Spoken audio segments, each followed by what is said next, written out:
Would you believe it's Dr. Doom? What's on your mind? Oh, you insulting mama like this as well.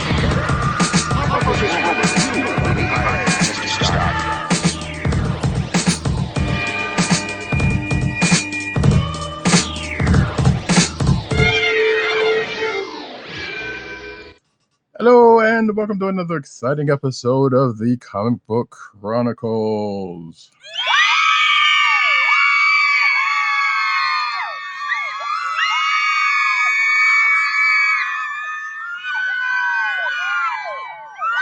Okay, that's enough of that. I am your host for tonight, Roddykat, as I am usually most nights. I don't know why I keep saying it like that.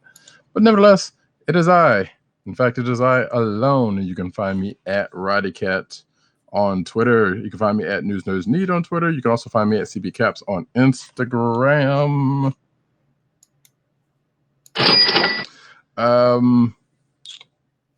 So for the time being, it is just me alone because Agent_70, who you can find at Agent_70 on Twitter and Instagram, is at New York Comic Con, which is going on as we speak. So hopefully he's not trying to break his neck. I'm sure he's not trying to break his neck trying to get back here for the show because it's not that serious.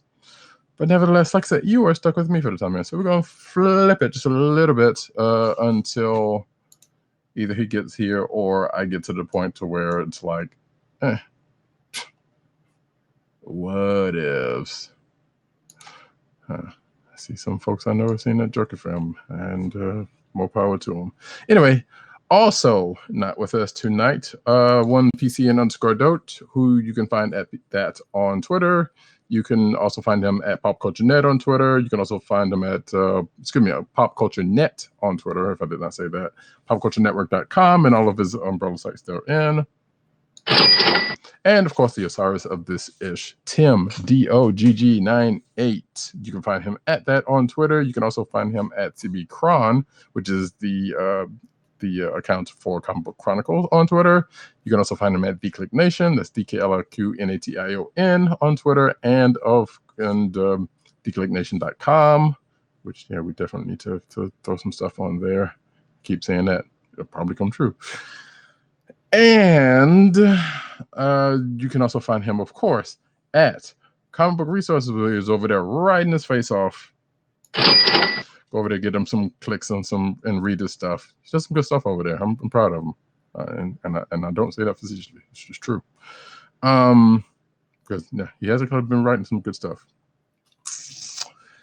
So, like I said, you can also find us at cspn.us. That is the Cold Slither Podcast Network. Do it today. You can also find us at Google Play, Apple iTunes, Spotify, and the Cold Slither Podcast SoundCloud page.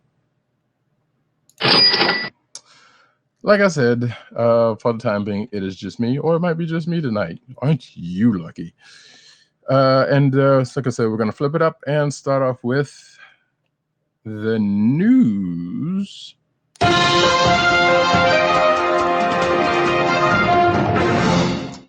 And of course, the one thing silly me forgot to do was to let's see.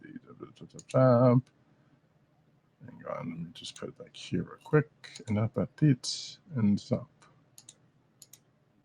There we go. You knew there was something. Boop. So as we do every week, well, when we get to this part anyway, we start off with the cinematic news. And this week we're going to start off with, and I know this is this is the big thing of the week, for sure and for true. And that, well, actually not this one, but the next story, but this is kind of along with it. Spider-Man, Sony creates real Daily Bugle site with more J.K. Simmons. So as you know, if you have seen Spider-Man Far From Home and stayed to the end, like you should, because what kind of savage doesn't stay to the end of a Marvel movie at this point? There are some. I've seen them. Anywho's, you have seen one J.K. Simmons, who reprises his role as J. Jonah Jameson, the head of the Daily Bugle, and I don't know if it's, I guess it's a spoiler. He does some J. Jonah Jameson stuff, including something that, screw it. Hey, spoiler alert, he outs Peter Parker as Spider-Man. And I don't have the picture.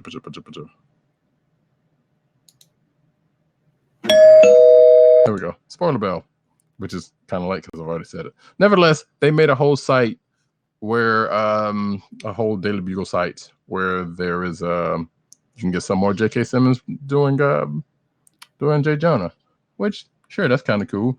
But what the real news of the week happens to be from happened, I believe, like a day or two later.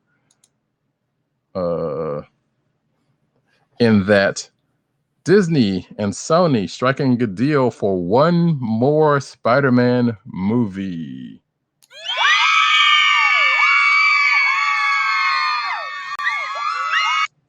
So yeah, so now here's the problem with this story. The problem is that a lot of places are spinning it as Spider-Man's back in the MCU, which he is for this one more movie. But this situation is not a permanent situation. This is not a permanent deal. In fact, the deal goes pretty much like this. They basically got one more movie with one more Spider-Man movie that Marvel is basically, well, their profits, they're not going to get as much as what they did in the original deal, but it's still, basically, I believe it is Marvel's getting merchandising and fronting like a third of the cost of the movie. And of course, Sony's getting their cut from it, which Sony still screwed up for the whole thing in the circle. So we get one more movie at it, yay! But it's only one more movie, and the prospect of Spider-Man showing up in another Marvel movie. So that's pretty much that. It's not like he's permanently back in the MCU like he should be. But he's got one, potentially two more appearances in the MCU. And my theory is like, okay, well, my prevailing theory before the next story anyway was that, okay, yeah, sure, they let this happen because they don't have their plans in order. Hey, what up, Cap? I'm assuming that is you, Cat Like Vice. Yerp. Good to have you with us. I'm actually watching chat now because I'm also waiting for one of my co-hosts. Yep, I knew it was you. What's going on, Cap? How be you? But anyway, let me finish with this story. So yeah, so the Sony Disney deal is still, it's still not a permanent thing, and like I said, we've got one more Spider-Man movie and another appearance by him. I'm hoping they get to a chance to do like a permanent, a more permanent thing. Like this is going to open up the door to another permanent. I don't hold out hope for them because this is Sony, and they hold on to a vice grip to that license specifically. But nevertheless, it is what it is. But the next story going on from that is that Sony agreed to Disney's terms unaltered after negotiations went public in a report. So basically, there was a report that kind of came out after this went down in that, well, as it says, like Sony pretty much agreed to what was put on the table, after it was made public. So which means that potentially they might not have taken the deal had not gone properly. Now, again, this is a report. So, you got to take it with a grain of salt. Personally, I'm of the mind is like, you know what? Yeah, that probably did happen. Although, if that was the case, when everybody and their grandmother was screaming from the Twitter tops a couple of weeks ago, or whenever it was, when we found out that Spider-Man wasn't going to be in, was no longer going to be in the MCU the first time, or a little recently, then you would think that would have been the thing that would have gotten them. And by the way, if there's any questions from the audience, Cap, if you got something, feel free to add them. I get to them, definitely. for sure, for sure. But yeah, like I said, you would think that would have been the thing that was going to get them. It's just me, and so I'm having a hard time believing that it was just that public pressure was the one that made them kind of lean into this. But we come to find out after that, well, actually, let me get to this. So after that, Tom Holland responds to the Marvel Sony Spider-Man deal. And he went to his Instagram, and as you can see, if you're watching the video, which I forgot to mention earlier, that we record live Thursday nights about 9:30ish p.m. every Thursday night, unless movie program call-ins is a fact. And the audio for this podcast should come out a day later, but that is not in our hands. But usually a day or two later it comes out.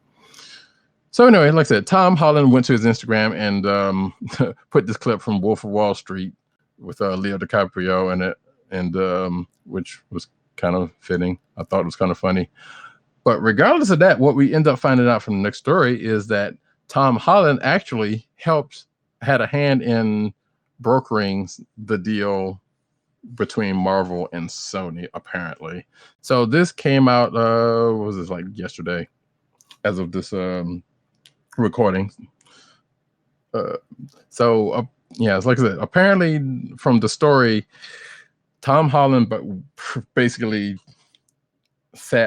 went to Disney and Sony, I guess separately. I'm not sure how that went down, or it's not quite clear about what happened in the meetings, but we do know he met with heads of both and tried to appeal to them to kind of work things out, specifically Sony. So, and apparently something out of that apparently made Sony kind of go with the deal, which, like I said, before this came about, like I said, I was kind of having a hard time to believing that last story about the thing, and no one knew what was really going on. So basically, if this was the case, and there's no reason to doubt this, Tom Holland really is a superhero, according to some articles that are going on around this. If he was able to kind of twist Sony's stone heart, and I guess Disney's by proxy, because I guess because they had to kind of come through whatever this new deal is some kind of way. But I think that deal was already on the table before Sony, agreed to it, and Tom Holland coming in for it. So yeah, like I said, it says here, according to sources, speaking with Hollywood Reporter, Holland began using his clout as the actor behind Spider-Man, along with his role in Sony's upcoming Uncharted film. Which, yes, Uncharted is a Sony property. If you did not know.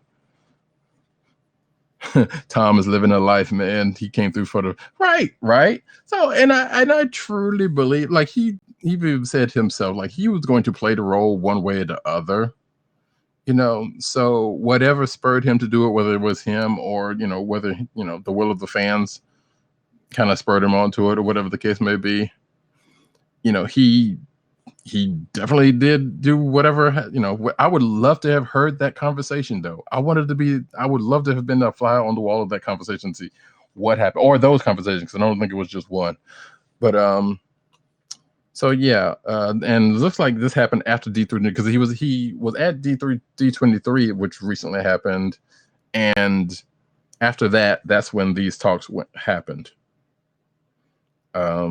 It says here he spoke to Sony's chairman Tom Rothman and asked them to try it again with Disney, and then he went to Bob Iger to Disney and rapped to him about it. So however it went down, whatever the conversation was, something happened, and we got Spidey for one more film and another appearance somewhere down the road. So that's awesome. Hopefully, like I said, it will blossom into something a little more permanent, because like I said, as happy as I was to see this happen, I could not get as happy as a lot of people were and thinking like, he's back for sure, he's back permanently. And I don't know why I'm waving my hands like y'all can see me, because you can't. Although I could have put my camera up, but I will, that's whatever. That's for later though. So yeah, we will see how this pops out. Next up, on the Black Widow movie front, which is still going on, David Harbour celebrates end of shooting with an interesting photo. So Black Widow's David Harbour has commemorated the film's ending shooting by saying goodbye to his hotel room, amongst other things. So you know David Harbour, if you watch Stranger Things, he's on that show. I've never watched it. Don't hate me. You can see here, if you're watching the video, he's hugging. Yeah, man, they still making that movie. Like you know, look, a lot of times when Disney, aka and Marvel starts making plans for stuff, it's still a go. I mean, some fans still want to. Actually, I still kind of want to see it at this point. I feel like it's kind of coming a little late, and a lot of people are kind of feeling that way. But nevertheless, still want to see what that movie is going to be. So, tis what it is on that. You know what I mean? So if you're watching the video, like I said, you can see Harbour's Instagram picture. It says, "Goodbye, long, scraggly, surprisingly soft Walt Whitman beard. Adieu, beige hotel room. Good night, sweet strange mannequin. I never knew what to do with in the corner. Why was there a mannequin in the corner of his room? And where was he staying where there was a mannequin in the corner of his room? That's what I want to know." But anyway, and he says, "Farewell, Alexei," which is the character that he's playing.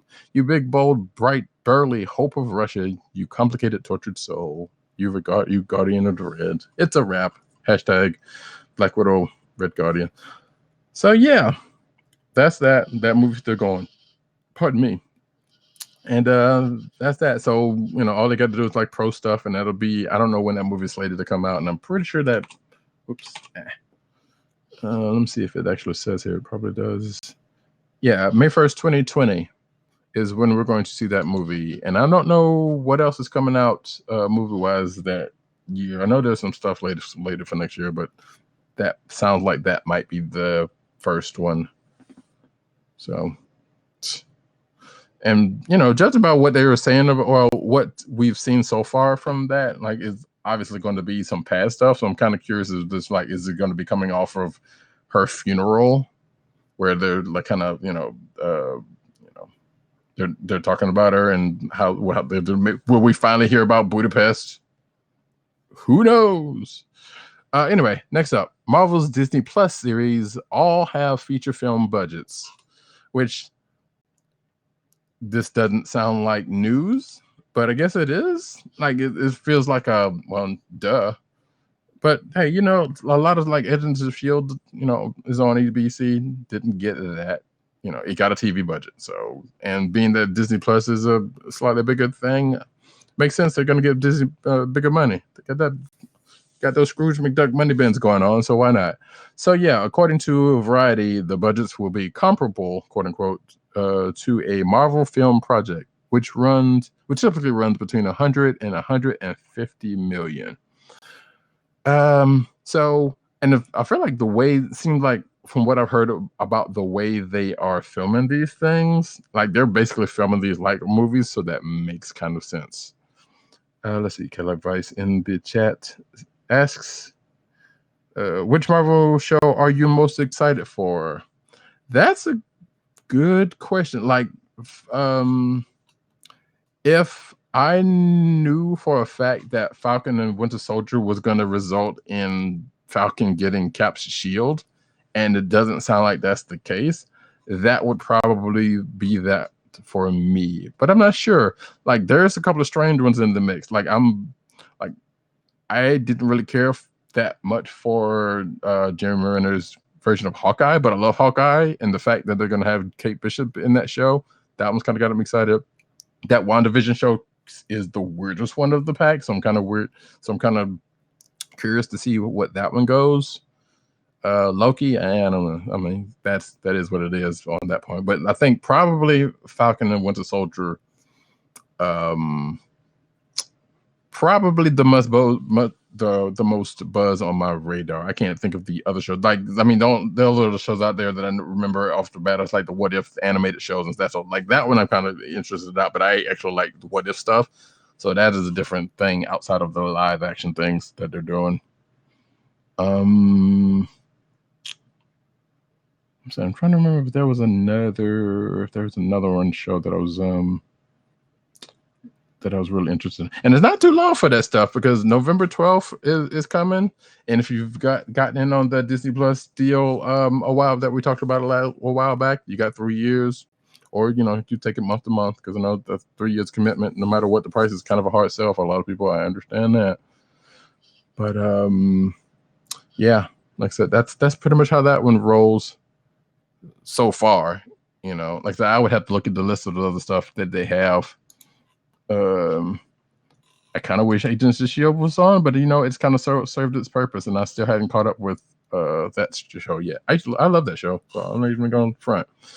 Speaking of Agents of S.H.I.E.L.D., Agents of S.H.I.E.L.D. star Ming-Na Wen pays tribute to her stunt double. And if I'm not mistaken, let's see. Oh, yeah, okay. So in Ming-Na's Instagram post, which she does a great Instagram, which hey, I love Ming-Na. She's dope.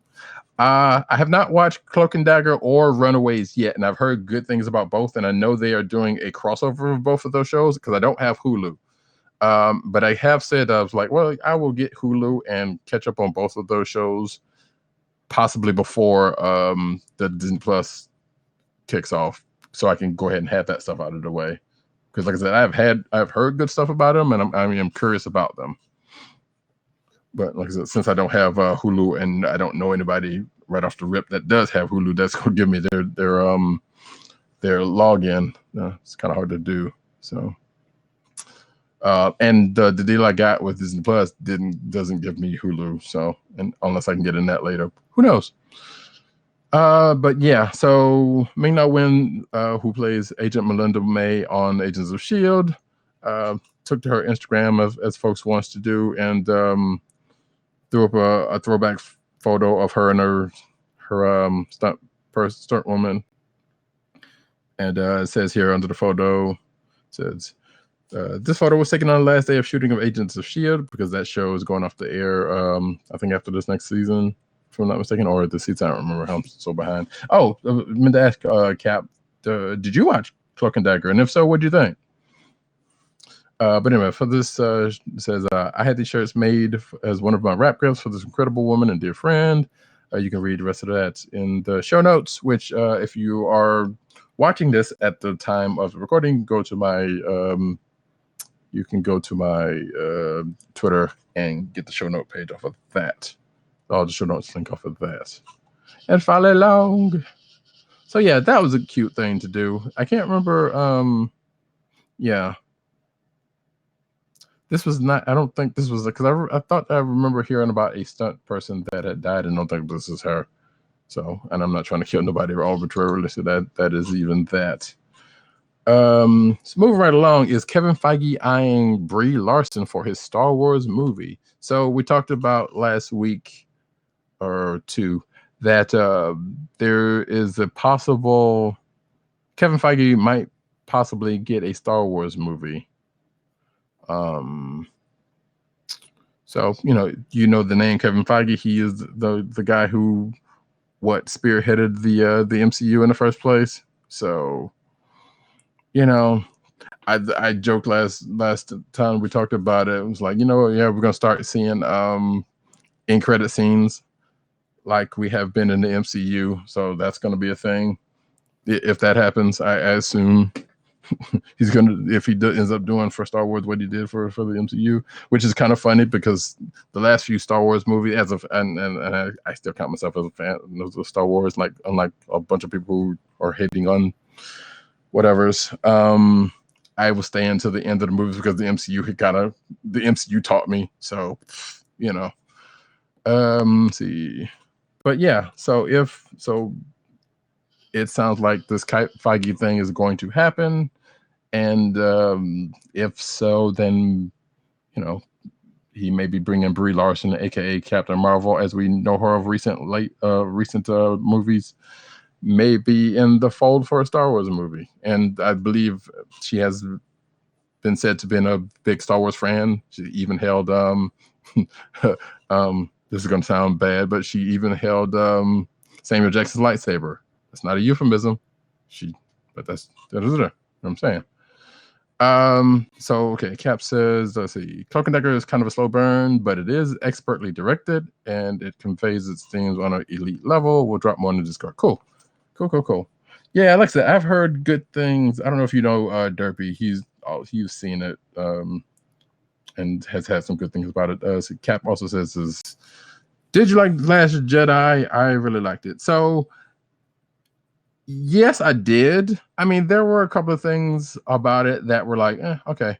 But as a whole, yeah, I enjoyed it. Like, I don't see there were, like I said, I think the things I didn't like about it was less about the movie itself and more about, well, particularly one or two portrayals, and I don't know, there's just a couple of things that happened.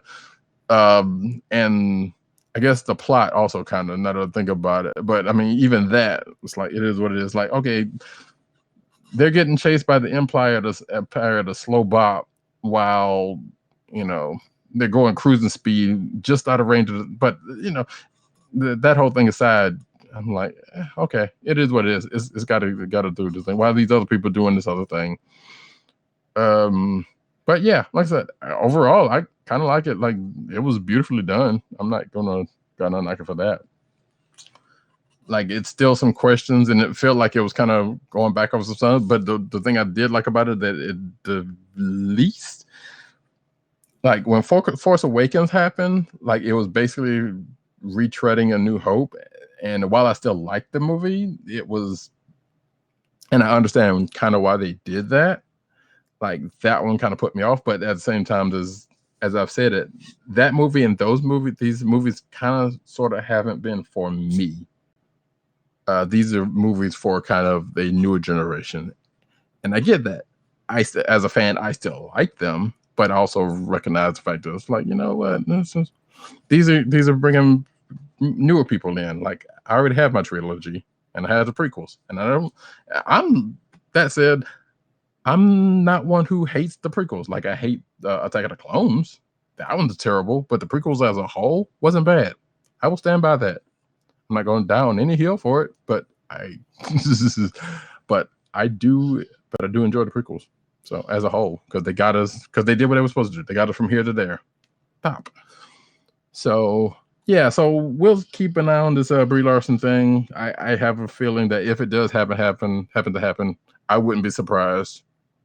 And I mean, being that it's Feige, there may be a few other people, pulled in from the MCU into the fold. I can't imagine Samuel Jackson coming back unless it's like a like a flashback or something, or maybe his character ends up being alive, which stranger things have happened in Star Wars universe. So who knows? Speaking of Star Wars, the Knights of Ren have been revealed in the clearest image yet. So they've been talking about the Knights of Ren for 2 movies. We've seen flashes of them, and now apparently in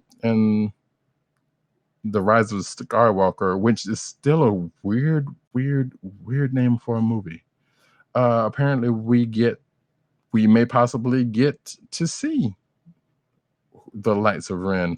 You would think that would have happened by now. We've already had 2 movies, and it's like, why would you wait till the 3rd movie of a trilogy to kind of do this? I mean, unless it's going to kick off something else, going forward. Because we do know they're going to have more Star Wars movies. That is an ultimate fact. So we'll see what they're going to do with it. Or, I mean, it may be a thing which will be still weirder still. Like, hey, they'll be brought up, but then something happened and they're out of the picture now. But hey, guess what? We brought them up, and maybe there's some weird revelation out of there that may play into the end of the movie or so, or play into the Skywalker legacy. I don't know. Like I said, it's all up in there. I'm just excited for another Star Wars movie, to be honest, and I'm hoping it sticks the landing. That's the most I could hope for. And there's some news that I didn't grab, but I guess I'll try to get that for later. Because next week is another week. So we keep on going. Speaking of Star Wars Resistance producers confirm an openly gay couple. I have yet to watch Star Wars Resistance. And in fact, my DVR just died and I had the Resistance on there. So I am going to have to find another way to watch them. May have to go through less than reputable spots or wait till Disney. Well, it's going to be on Disney Plus soon, so I can wait till then. I know they're doing another season, so there it is what it is. So apparently this Sunday coming, as of this recording on the 3rd of October. Happy October for those who, Halloween freaks. I won't go into my latest Twitter tweet about that, but whatever. So this Sunday, Star Wars Resistance will premiere its second and final season on Disney Channel. Ahead of the series' swan song, a few members of the cast and crew recently participated in a press event by Entertainment Weekly to discuss what's in store for the crew. And apparently, a couple of side characters, Orca and Flix, the aliens who run the Colossus's Office of Acquisitions, were confirmed as being the first openly gay couple in Star Wars. So that's dope. Like I said, I have never seen, although, wait, no, this would be, because so being that this is a comic book podcast, and I'm a Star Wars fan, and I've been reading Star Wars books off and on, which, by the way, one came out this week, a couple came out this weekend. I didn't get around to them. So that's a whole nother thing. I try to keep up on the stuff, but I haven't, like I said, gotten around to Resistance. So hopefully soon. But I have heard, people kind of lukewarm about Resistance going into it, but ended up kind of liking it. But, the style is definitely different from the other stuff, like Rebels. I know there was been a lot of talk about Rebels today on Twitter, and Rebels was awesome. Clone Wars was really awesome. If you haven't watched, if you're a Star Wars fan, you should watch Clone Wars because it's dope. Rebels ended up being pretty good. So definitely that. Like I said, I can't really say anything about Resistance until I watch it. So there's that. Openly gay couple in Resistance. Cool. I'm sure that's not going to be the first, they are the first. That won't be the last. I am very much sure going forward. That is not a knock. I'm just saying it's a thing. I mean, hell, it's more reflective of the world we live in. And I'm all for that. So, getting away from Star Wars news, some news that broke yesterday, actually. Legendary sets Ryan Coogler to produce comic series adaptation of Bitterroot with Zinzi Evans and Sav Ohanian. So if you have never read Bitterroot, Bitterroot is the Image comic written by David F. Walker, Chuck Brown, and art by Sanford Greene, hometown folk. You should check that out. It is a good book. I say that. I love that book. So Bitterroot is basically a book about a family of basically demon hunters back in the 1920s Harlem. And, if that setting says anything to you, yeah, they deal with some shit, as well as demons. Demons, both supernatural and human. So yeah, and we've already known that there's going to be a live action. Wait, this says live action. Yes, a live action film based on the book, and I'm excited to see it. So, like I said, that creative team's dope, and I enjoyed the book, and I look forward to seeing more of it. And Ryan Coogler, you know that name because he is the one who directed the Black Panther films, the first one and the one that is coming. So, shout out to that dude, doing some stuff. I don't think no word on any other castings.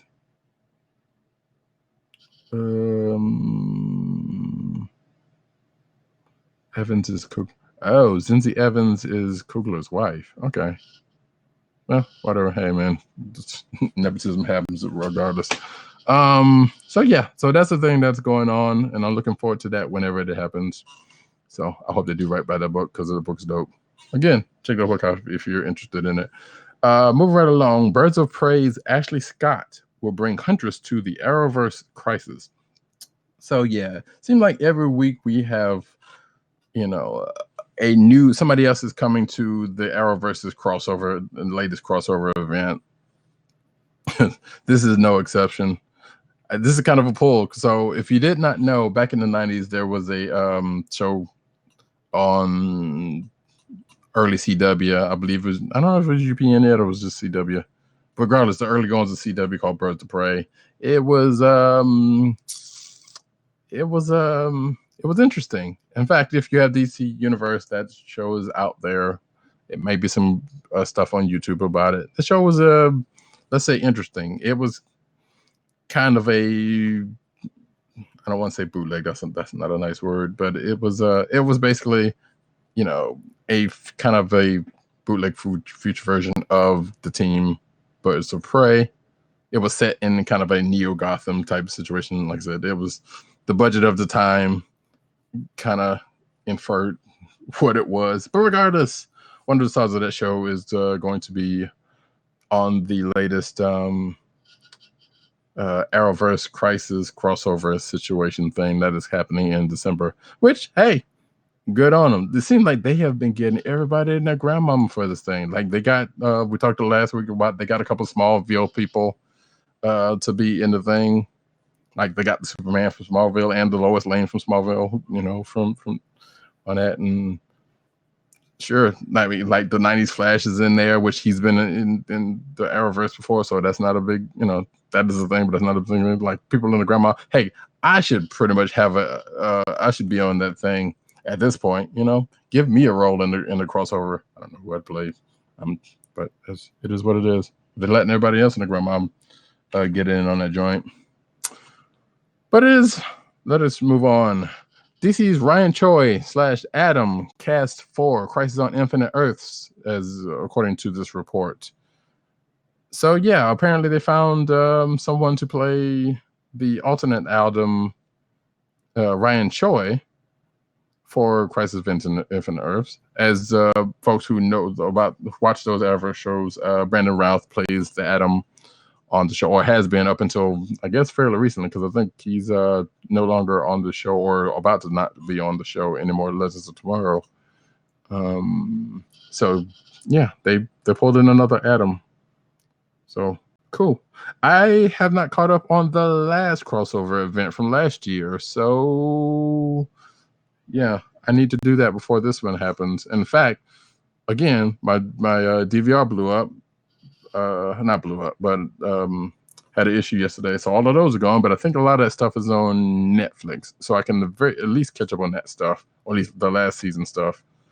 And I just have to wait for this season to get put on there. Speaking of Brandon Routh, Brandon Routh shows off Kingdom Come Superman look for Crisis of Infinite Earths. So you can see here, there's a picture of him, you know. And this is kind of funny because it's kind of funny, but it's also cool because, you know, as we know, Brandon Routh played big screen Superman before. Some people don't like his Superman. I've never seen Superman Returns. Go figure. One of these days I get around to it. But yeah, as you can see here, if you're watching the video, here's the picture of him in his alternate Superman tidies. And it's going to be a change of place on the crossover. So cool beans. Oh, yeah. And I guess, yeah, he is still playing Ray Palmer, the Atom, in the crossover. So he's doing double duty, which I do remember the last crossover I did see, that when Supergirl ended up being first appearing on the crossover, there was, of course, that reference to her looking like his cousin, which ha ha ha ha ha ha ha ha. So I like stuff like that. It's kind of funny, but sometimes they can overdo it. Anyway, Smallville and Arrowverse Superman actors unite in Crisis crossover photo. So, like what I said earlier, is Tom Welling, Erica Durant's. Wait, I'm sorry, but Tom Welling and Elizabeth Tulloch, and Tyler Hoechlin, who plays Superman on Supergirl right now. From left to right is Tyler, Todd Welling, Elizabeth Tulloch, who plays Lois, I believe, on Supergirl, and again, like I said, Tyler Hoechlin, who plays Superman on Supergirl right now. Again, haven't caught up on that stuff yet, so I hadn't seen her come in yet from the last time I saw. So yeah. I guess they took time off to do a little behind the scenes shot from filming the crossover situation. So that's cool. 2 Supergirls and a Lois. That's, I'm sure there's some porn to start off that way. Anyway, Stephen Amell reacts to Crisis crossover with Tony Stark in-game homage, written by our very own Tim. What up, Tim? If you're out there. Apparently someone took to the Photoshops and Photoshopped Stephen Amell, who plays Green Arrow, who, if you did not know that already, who looks like he had put out a picture on his Instagram like last week of him, all bruised up and bloody, I guess, while he was playing his part in the crossover during filming. And he took a picture, behind the scenes like that. And somebody took to Photoshop and photoshopped his face in with Tony Stark's Stark Gauntlet from Endgame. And he reacts to it, apparently. And he basically says, there's no easy days on the crossover. So he seems, I guess, like a right nature fella. He's the brand, seemed like also the brand manager for the Arrowverse at this point. Which his time is about to come to an end because I know he's leaving Green Arrow and Arrow's about to go off there anyway. So cool. Sounds like from rumors of it, like there may be more in common with him in that picture than is implied if rumors are led to be true. Sounds like yeah. The Green Arrow and Tony may be meeting a similar fate, let's just say, if the rumors are to be true. We'll find out, I guess, at some point. I mean, that stuff's kind of been out there for a minute, so yeah. Going over to the Batwoman front, Ruby Rose faced emergency surgery, paralysis after stunt injury. I didn't realize Tim wrote this one also. But yeah, Batwoman star Ruby Rose revealed that she was almost left paralyzed after suffering stunt injury, which required emergency surgery. So sounds like she might be doing better, but yeah, she kind of went through it after that. It says to... Okay.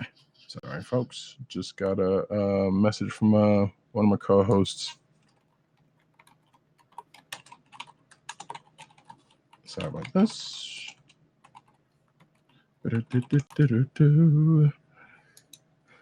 Yeah. So anyway, she says, let's see what was this. So again, Instagram. She took to her Instagram account and said, to everyone asking about my new Pez dispenser scar on my neck. A couple of months ago, I was told I needed emergency surgery or would risk becoming paralyzed. I had herniated 2 discs during stunts, and they were close to severing my spinal cord. I was in chronic pain and yet couldn't feel my arms. So yeah, man, hey man, doing your own stunts is some rough business. So hopefully, hope people appreciate what she's going through for the craft. That's all I can say. So, and if you're watching the video, you can see from her Instagram of her on the table and a doctor that looks strangely kind of like Stephen Amell, weirdly enough. She also said some other stuff I'm not going to get into that, but you can go check that out. This is kind of funny. Even though was laid up in the way that she was. So speedy recovery to her. And like I said, Batwoman is coming out at some point. So hopefully, like I said, that all pans out and people appreciate it. On to some movie news. I don't know if people have seen this. I'm sure it's been out there. I know. Birds of Prey trailer unveils Margot Robbie's emancipated Harley Quinn. So yeah, there's a new trailer for that long as named Birds of Prey movie with Harley Quinn. And boy, does it have a lot of Harley Quinn in it. I mean, kind of makes sense. She's the producer of it, and it's kind of, it's kind of her baby. So I know on a friend's Discord, shout out to Dip Gaming, we kind of chatted about that on the channel. So I mean, it's a decent looking trailer. I don't know, like a Birds of Prey movie, I was down for it regardless. But if they're just going to, make it just about Harley, they kind of already done that with Suicide Squad to a point. So, and there's going to be another Suicide Squad movie, so I don't know why they would need to do it again. But at the same time, hey, it's Birds of Prey. So, and if you don't know about Birds of Prey, it's basically it's a Batgirl, a Huntress, and Black Canary, who did a team for DC. Who had a book for DC. And we said last week that there's also a rumor that they're doing a Birds of Prey show, which is not tied to this, that might be coming off from the Arrowverse stuff. They've already done a version of Birds of Prey in Arrow, if I'm not mistaken, sometime this season, which again I have not seen. So it's quite possible that's a thing that is coming along the line, which will be the second Birds of Prey show, which is kind of funny. And this movie's coming along. So yeah, if you haven't had a chance to check out that trailer, you should do so. It's really interesting. That's the shot they took for the thing. So it is what it is. Let's see. Next up, on the DC Universe front, Dick Grayson's move to quote unquote be Batman may have sinister consequences, and this is for the TV show Titans, which. If you, if you don't have DC Universe, then you probably have not seen it. But, it's not a bad show. I still need to catch up on that one also. If you notice there's a theme right now, then hey, yeah, there it is. Although, to be fair, I have caught up on Young Justice, so I'm at least one up on that part. Anyway, so this apparently is a spoiler for a recent episode called Aqualad, which apparently Aqualad joins the show on here. And apparently, Don says here, when Don Granger implored Dick Grayson in the Titans Season 2 trailer to be Batman, many fans assumed it would foreshadow his inevitable transformation into Nightwing, which would make sense because, yeah, so that's the next step for Dick Grayson's Robin, become Nightwing. And we know it's going to happen. Because if they got a show called Titans and he's like the head Robin or whatever, and there's another Robin that already appeared on the show, Nightwing is bound to happen. Doubt if we're going to get Disco Nightwing, but that's a whole other story. Nevertheless, and that show was a little dark, by the way, if you haven't seen it. And so he kind of already sort of was Batman in a way, like he was just beating folks down bloody, and there's the infamous "fuck Batman" thing, what he said. So that was also a kind of funny thing in the first episode. So, yeah, I'm not caught up with the show. Hope to soon. More Titans news. Deathstroke blames spoiler for his murderous plans. So apparently, yeah, Deathstroke's going to be in this second season, and if you know anything about the history between Deathstroke and the Titan, then of course, there's some bad blood between them. There's even a classic Teen Titans comic book arc that I'm sure they're probably going to touch upon, and also that Young Justice kind of touched upon this last season. So yeah, apparently Deathstroke in his coming into the Titans universe has got a extra grind against Dick Grayson as well as the rest of the young team. What that will be, if we're going by classic comic sense, it's probably gonna have something to do with one of his children. Just a hunch. So yeah, but stay tuned for that and see how that pans out. Speaking of more Titans news, Titans poster reveals Raven's first costume. So let's see. So yeah, here you go. You can see here, and if you're watching the video, there's a new poster for the season 2, and you can see the gathered Titans, including Superboy, Hawk and Dove, and the Wonder Girl and the rest of the crew. Near what looks like to be the Golden Gate Bridge, facing off against Deathstroke. If this is indeed the actual poster, I'm assuming this is, but it's coming off Reddit, so you kind of take that for what it is. But yeah, if that is indeed it, then you can see, I guess, part of what her costume is going to look like, which kind of, from what I've seen so far, it looks like what she's been wearing. I don't know. So go figure. I mean, there's another picture up here up top of her and something, but again, it kind of looks like stuff she's already been wearing on the show. But hey, move right along. Ursula Corbero is the Baroness in the G.I. Joe spinoff movie Snake Eyes. Yes, they are still doing that Snake Eyes movie, folks. And we have a Baroness. Now, I like me some G.I. Joe. Love me some G.I. Joe. I love me some Baroness. That kind of goes into another territory we don't need to get into it here on this. I would say this is a family show, but it kind of is and kind of isn't. Nevertheless, I don't know who this young lady is, but apparently it says she is best known for a leading role in a series. So apparently she was in some Spanish series called La Casa de Papel. I'm hoping I'm pronouncing that right.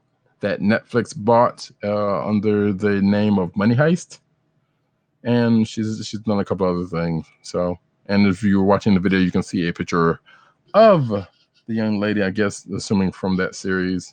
I don't know. Maybe I'll. Oh no, Netflix. Oh, weirdly, a lot of telenovelas on there. I'm kind of into it though, but just Netflix kind of hitting all markets. Weirdly enough, they need to do a little bit better on the anime front, but hey, we'll that's a whole nother thing. Stumptown debuts with second highest series premiere ratings this season. So if you did not know, this past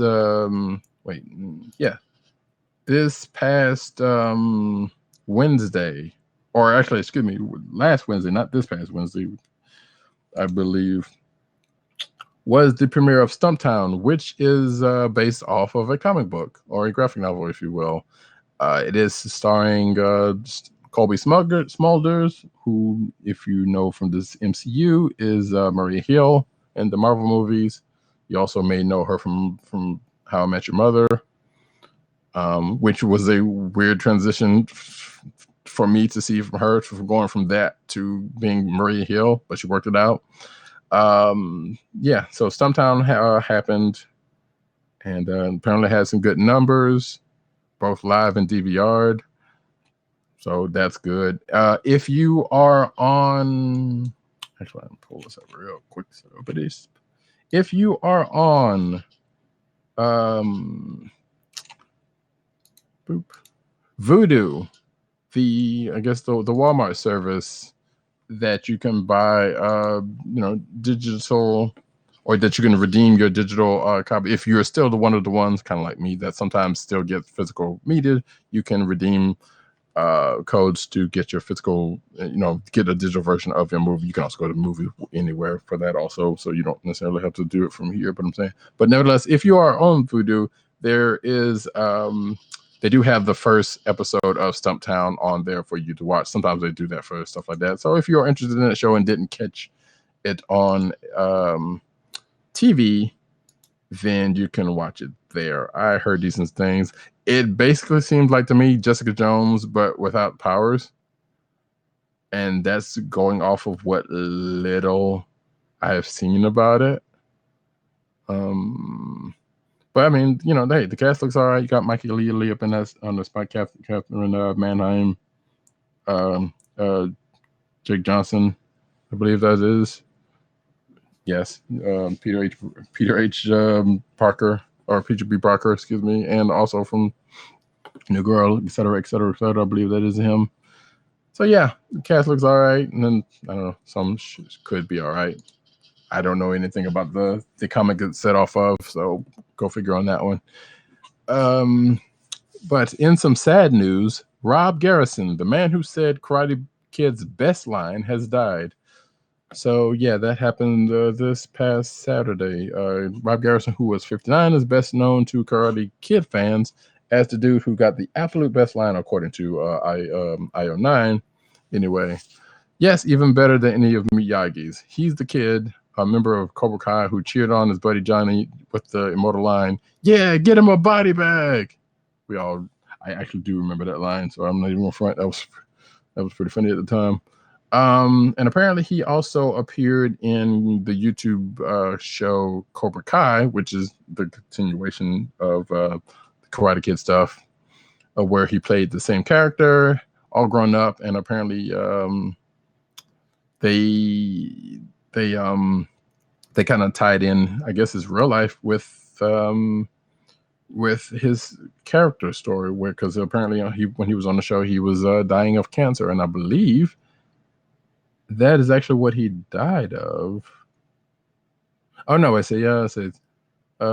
well, Garrison's death, first reported by TMZ, occurred Friday morning. He died in a hospital in West Virginia where he was being treated for ongoing kidney and liver issues. So he is survived by his brother, so maybe not cancer, but nevertheless, he was having some health issues, and it may still be, from cancer, but I don't know.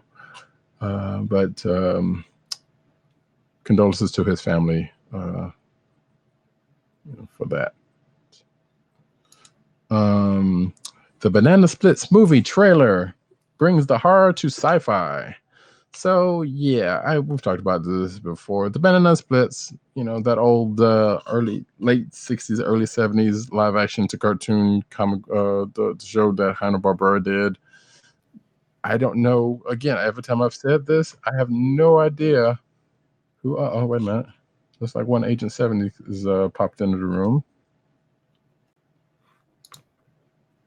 Agent 70, are you there? I am here. All right. I am here. Ladies and gentlemen, Agent 70 has joined me, and I've already given descriptions at the top of the show, so we ain't got to go back on that. He has just joined us fresh from New York. Day one. Yeah, day one of New York Comic Con, and we will get to actually that in a minute. But let me finish up. I'm just actually almost finishing up the cinematic news. So you kind of came up with a good time. And like I was saying, so yeah, there's a Banana Splits movie trailer. I don't know who asked for this, but it sounds like they're doing a Five Nights at Freddy's type thing, which we've already said this in the past when this was first announced. And again, I will say, I don't know who in the world, unless you're of a certain vintage, speaking of Agent 70, who would say something along those lines, would know of the Banana Splits. You got me. We barely knew it. And we are of the vintage. We are barely of the vintage. We barely know who the Banana Splits are. You got me. So this was kind of something out of nowhere. But at the same time, Five Nights at Freddy's being a thing, I guess that there is a clear tie somewhere about that, but it still doesn't track all the way through. But whatever, it is what it is. There's a trailer out there if you want to check it out. I haven't yet. I'm not a real big horror fan anyway, but I'm kind of curious as the treatment of this. But yeah. And it sounds like they're doing a video game, another Five Nights at Freddy's type game surrounding this movie and the Banana Splits. So sure, why not? Next up, last for the cinematic news, the Walking Dead producer may soon own 50% of the Terminator franchise. Oh, you're in the spillover. Okay. Yeah. So apparently, Gail Ann Hurd, who is a co-creator and producer on The Walking Dead, let's see, this is the one for the Sixers. The ownership of the sci-fi franchise may soon be changing hands following a recent legal action by producer and co-creator Gail Ann Hurd. Hurd has motioned to terminate a 35-year-old copyright grant she and co-creator James Cameron made in 1984 with the release of the original film, which would effectively give Hurd 50% ownership of the franchise, sharing the rights with Cameron. So that's interesting, I guess. Okay. There's someone in the chat shouting out Jesus and Miro.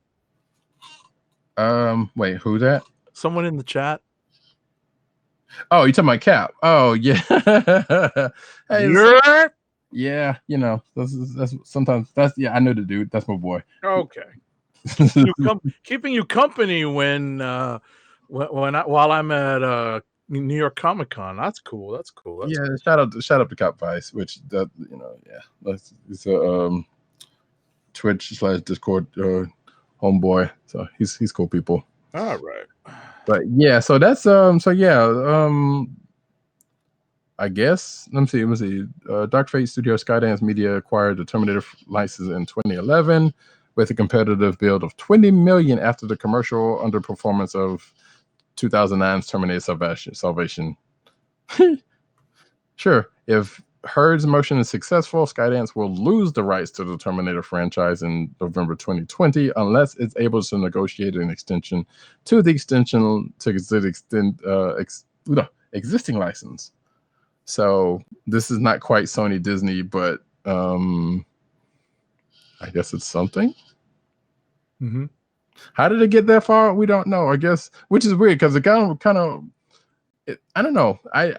You are more legally versed than I am on this, but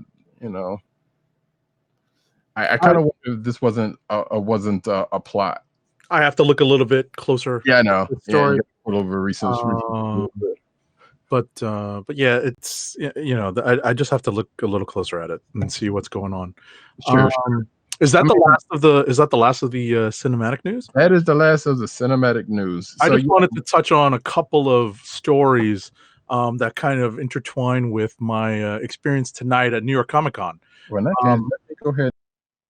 There we go. Put you in frame. Oh, okay. So what I wanted to mention is a couple things. One, I ran into both David F. Walker and Sanford Greene. Oh, good. We talked about I was just scrolling. Right, I was just scrolling up the news to see where it was because that literally dropped earlier today. Today or yesterday, I believe. Yeah. And I had a chance to congratulate the both of them, but I did not get to the con early enough to really speak at length with both of them. Sanford Greene was coming off of a panel when I saw him at around, let's say it's like closer to 6 p.m. And I said I'll just catch up with him tomorrow. And I saw David F. Walker, but he was in the middle of speaking to someone. So I just said, congratulations. I'll talk tomorrow. And I have my copies of the Bitterroot Limited series with me. So I'll have to get them to autograph that when I see them tomorrow. That's cool. The second thing I wanted to just touch on is I wanted to see if, yes, you do have a story about how Tom Holland himself helped save the Spider-Man MCU. Yeah, I talked about that. That's pretty cool. He actually said, "Hey, mom and dad, you should get together. Stop fighting." But yeah, so I don't. So you saw the one right before that, to where the news right before that one saying that there was a rumor. Well, there was a report saying that basically Sony, bent to public pressure because the news of the deal got out there. And I'm fairly certain I said so. A lot of people said so. I was like, wait, this is a public relations nightmare for Sony. Right. But I still go back and say, like I said earlier, it was like, well, if that was the case, why didn't it happen at the first when the first public outcry of this, but which we'll never know. But at the same time, we come to find out that it sounds like Tom Holland Spider-Man his way in and saved the day. Right, and said, "Hey, like, look." Now, I'm still, like I said earlier, I still wish it to be a more permanent deal, but of course, this is what we got right now. Until Sony Pictures gets bought out, that's all. That's going to be the final straw. That is not going to happen. Disney's not going to waste that kind of money on Sony. That'd be some funny shit, but that's like the last straw. Yeah, that's a nuclear option right there. I mean, I can't. It's not opposed to it, I'm sure, but yeah, exactly. Funk Flex. Yeah. But by the way, yoink. Exactly. So yeah. Anyway, so that is the. Is there any more cinematic news that you wanted to touch on, or no? Just because I literally saw the creators behind, or 2 out of 3 creators from behind Bitterroot today. I wanted to touch on that. I think Brown was there. I don't know if he might not have been around when you ran into either one of them. Well, whatchamacallit, David F. Walker and Sanford Greene are tabled next to each other. Right. So I haven't met the third. So I'll just have to see tomorrow when I get there Saturday or Sunday. I've got a 4-day pass, luckily, so I can space out my appointments and my travel. So yeah, it's actually coming in. This is the first year I'm going to make real use of the 4-day pass. I got there on the earlier side, like in the mid-afternoon today, and I'm probably going to be doing the same tomorrow. And I was definitely able to get to some creators that I wanted autographs from. Like I actually saw Mark Silvestri for the first time and got his autograph on some old school Uncanny X-Men. Nice. And it was just a great, today was, pretty productive in terms of stuff I wanted to see and get signed. So, and by the way, Roddykat loves to talk smack about how I'm collecting the Black Cat series because of the J. Scott Campbell covers. And wouldn't you know, J. Scott was there. Yeah, J. Scott Campbell was there. And the first autograph was free. So, of course, I pulled out one solitary item for J. Scott Campbell to autograph. Let me guess, that first issue. Exactly. And I'm probably going to bring another one tomorrow. Or actually, no, he's not signing tomorrow. He's going to be signing on Saturday. So I'm going to locate him on Saturday, and Bladow with the blue paint signature. Wow, he really did scroll on it. Yep. So that's it. That's my Black Cat #1, and I'm torn about getting a print. It's the Le Chat Noir. I don't know if you've seen that art. Okay, I've seen it, yeah. Right, and there's a couple of pieces that I'm thinking about picking up tomorrow, or over the course of the con. So, but just wanted to point that out. It's also Black Cat. The issue this week is one of the only books I read. I only read like 4. Great. Oh, this is gonna go fast for you then. Yeah. So we're gonna transition. So do you want to talk a little bit more about your first day? You want to wait to do a full wrap up next week?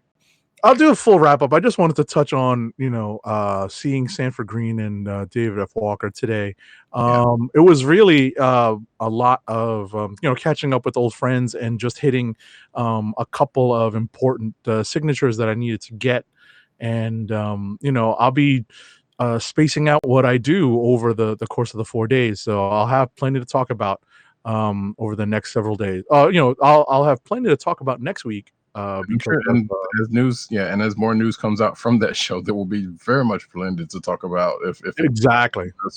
So okay, cool. So I was gonna ask, at the very least, did you see Matt or your other friend? I did not. I did not see either one, although we were all in text message contact because we were just spread out. And when I got there, Matt had been there since earlier in the day. I was surprised he had gotten there so early. Right. I guess he had to get back to the office. He still dressed to go to work. And I think that's where he was going afterwards. What I was going to add, though, is I missed seeing author Crystal Velasquez, but we should be in contact tomorrow at the con. Same with Matt. And and I've seen lots of people like my boy Oren, who Roddykat himself met at was it Heroes or Dragon? No, he was kind at Heroes. So I ran into him today. He was cosplaying as Captain America. It was pretty cool. Nice. Did you get any pictures? I got a few. I didn't get a chance to take too many. The weather up here was on the foul side. It was cool and rainy. So I think the cosplay was toned down a bit. I think the rest of the week and the weekend is supposed to be sunny. So we'll see a lot more cosplay between now and the end of the show. Especially, Thursday's always kind of a weird day. New York Comic Con is officially a 4-day show, though, because it was pretty crowded. Wait, because there's still the preview day on Wednesday, right? Did they move the preview day on Wednesday, or is Thursday still the preview? There's not much of a preview day anymore. Wednesday is just a setup day now. Sure. Some years they have like BookCon stuff. They had some book, literary guests this year, but because I think Frank Miller's listed as a literary guest this year, and that's some of that stuff happens Wednesday, but if I'm not mistaken, it sort of flowed right into New York Comic Con this year. And Anime Con starts tomorrow. Right. So Gotcha. Okay, cool. Well, more on that next week. For right now, we're going to get back to the comic book news. comic book news. All right. Let's see here. So the Transformers stories first. There you go. Yes. So I'll go ahead and do this one. Because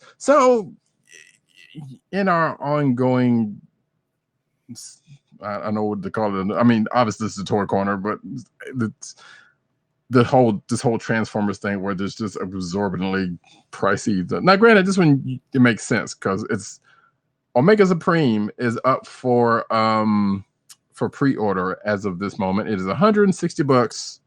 Now, if you know who Omega Supreme is, he is one of the Titans, the big jokers. So of course he's going to be a little bit more on the pricey side. But we have also seen, Unicron be, probably triple the amount. But nevertheless, so but I don't know. I'm kind of lost for words because Omega Supreme is kind of one of those ones I would want. But at the same time, it's like, yeah, that's a lot of money for me right at this point. But it's not as bad as that Unicron. Right. That Unicron is disgustingly expensive. Yeah. But what can you do? If you're into it, you're into it. Yeah, basically. And I would want the Unicron, but at the same time, I ain't paying $600 whatever bucks for it.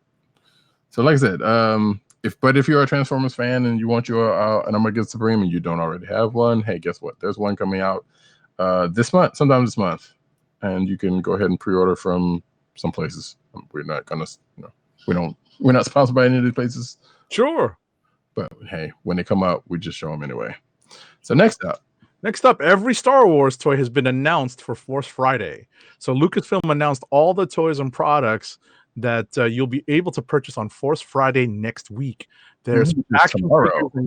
Is it this? Oh, so that ends up being tomorrow? Mm-hmm. All right. So there are action figures and collectibles, socks and underwear, and those are for the true Star Wars fans. So there's pop figures and all sorts of stuff. So be prepared to drop some ducats tomorrow. Yeah, because a lot of stuff hits stores, and and I know there are some Star Wars fans kind of chomping at a bit. So usually they would have like a live stream, and I think that was last week or so, or maybe they're gonna have it tomorrow. I can't remember, because usually Force Fridays when they'll have a big live stream and they would show all the stuff out. It's almost like back in the day when we were young and they would have that show the week before the new cartoons come out for the season, showcasing all the new cartoons on the network. It kind of feels like that in a way. I miss those days. I'm not even gonna lie. But nevertheless, like I said, all the new Star Wars merch coming out, that all gets shown. And yeah, like I said, tomorrow you'll be able to buy this stuff if you wanna. Hey, if you really needed that Star Wars themed mouse pad. And you do. I'm trying to figure out, is this person with this lady with the bow and that? I feel like I know that person. I don't know who, or I should know who that is, but I don't. But regardless, that's not Solo's wife, is it? Oh, Sana? Yeah. No. If they did have a Sana Star Wars figure, I'd grab it. But no, I think this is not Val, or this might be that lady that's at the Galaxy's Edge thing. Okay. At the same time, I'm not sure. I feel like a bad Star Wars fan for that, or she could be in a new movie. I think she might. Yeah, that might be that lady from the new movie. I'm simply a mediocre Star Wars fan. I'm a fan of way too many things. Hey, and there's nothing wrong with that. Nothing wrong with being a fan of things. But anyway, moving right along. Marvel's Avengers updates. Thor's looked in response to criticism. So this is for the video game Marvel's Avengers that is Crystal Dynamics is doing, that it's coming out. So yeah, and I know people were not liking the overall looks of any of the characters, but apparently they must have had some issues with Thor's for some odd reason. So they changed it to look more. He looks, actually in this picture, looks more like kind of a pseudo Hemsworth, not necessarily just like Sam Hemsworth, but somewhat. So he looks less thicker than he did previously. In the previous figure model, Yeah. previous figure model. Okay. Because he was looking a little bit thicker, so I guess they thinned him up. So, and I guess maybe some people were saying he was looking like Bro Thor from Endgame or something, or okay. Some of us like to call them. I don't know. Okay. So I don't know. I usually kind of hate when, according to this, is like Thor was shown with a lanky shoulder length locks that made him look more like Jeff Bridges in The Big Lebowski. So yeah, basically, like he did in Endgame, I guess. So this is I kind of hate when things like this happen, because it's like, okay, well, if they're gonna bend for this, like what else are they gonna bend for? But at the same time, I mean, it's not. I don't think it's. Hopefully, it doesn't end up being that big of a deal either way. I don't know, because it's still different from a classic Thor look, regardless, and it's definitely not gonna look like like what people think he should look like. Because like I said, they've been said, the Marvel game said, is like, yeah, they're going with different looks and different, like they did with the Spider-Man stuff. We've been through all this over, so we don't have to go back off of it all again. So it's going to be a different look, but it's still going to be the characters. So it is what it is on that. So yeah, there it is. We still, that's coming, May 15th, 2020. So, closer to the time comes, we'll see a little bit more how that goes. Next. All right, fresh out of New York Comic Con. Mm-hmm. A mobile game called Realm of Champions was revealed today to be coming to mobile platforms near you. It's a real-time RPG game telling an original story loosely based on the Secret Wars. That's the Hickman Secret Wars, taking place on a planet called Battle World, run by houses with shaky alliances. I'm looking at the graphic for the video, the still photo, and I love the fact that the armored Thor from the Simonson run is up there. Holy cow! The golden armor when Thor was a bunch of goo. Right. Literally a bunch of goo that Hela had cursed to not be able to die. So basically, I pulled this earlier because I was shout out to my boy Derpy who put me onto this. I pulled this article and there's a trailer attached to it. It looks more like, especially if you look at that still picture, it looks more like Secret Warps than Secret Wars. But they did specifically say Secret Wars. It's a storyline. So because even in the trailer that is attached, you can basically customize your character to kind of have a different look. So you could be kind of like what in the Thor you're talking about, or it could be some version of Ghost Spider with arm cannons. And right, very Deadshot looking. Yes, exactly. And I guess I don't know if that's Shuri as Doctor Strange or whoever it is, but yeah, that kind of thing. Or no, I mean, obviously, just regardless, there's things. So there is no gameplay that was in that trailer. Also, it just shows that you can kind of customize your character, and there was some voiceover on top of it. So we still don't necessarily know too much about what the gameplay is about outside of what it says here. I'm kind of hoping that there was that is more like there was this old mobile game or flash game that was on Facebook also called Avengers Alliance. I'm kind of hoping it's kind of more like that. Then there's a MOBA that's coming out. Whose name escapes me, but I'm hoping it's more like less the MOBA than more of those. Now, granted, Realm of Champions kind of sounds like Constance of Champs, which some people are saying, "Hey, isn't this that?" I'm like, probably not. Sort of. Yes, no, but we don't necessarily. We haven't seen the gameplay, so we don't necessarily know if that's the case. And Kablam. What was the other game Kablam did that I really liked? Kablam! I don't know. It's Kablamo. I'm sorry, let me look this up really quick. Okay,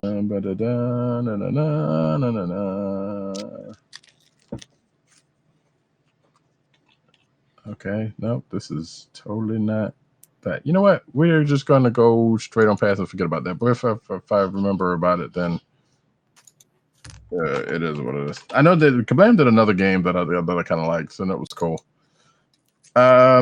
Anyway, moving right along. More on that when we get it or whenever it comes out. Mm-hmm. Test Shuri's prototype suits in Marvel's latest Avengers VR game. So there's another VR game coming out. I don't have VR game. You don't have VR game. VR. Nope. VR, so we can try some of this stuff out. Hey, somebody from Marvel Games, get us a VR rig or 2 or 4. Yeah. So we can try this stuff out because we want to be able to talk about it. But this is another Marvel Studios and IML X Lab collaboration. If you know ILM X Labs, that is the offshoot of that is the base of the VR. I want to call them Skunk Works, but they're basically the game company or VR experience company that is doing that Vader VR game, and they've done a lot of other VR, some other VR stuff for Marvel, Star Wars, et cetera, et cetera, et cetera.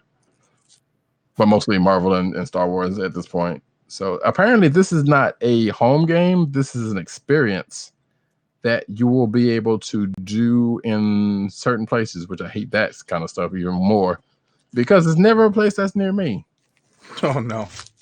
Because in fact, Agent 70, you can buy tickets for the Avengers Damage Control, that's the name of it, which will be available for limited runs from October 18th onwards at a dozen of the Void locations in North America.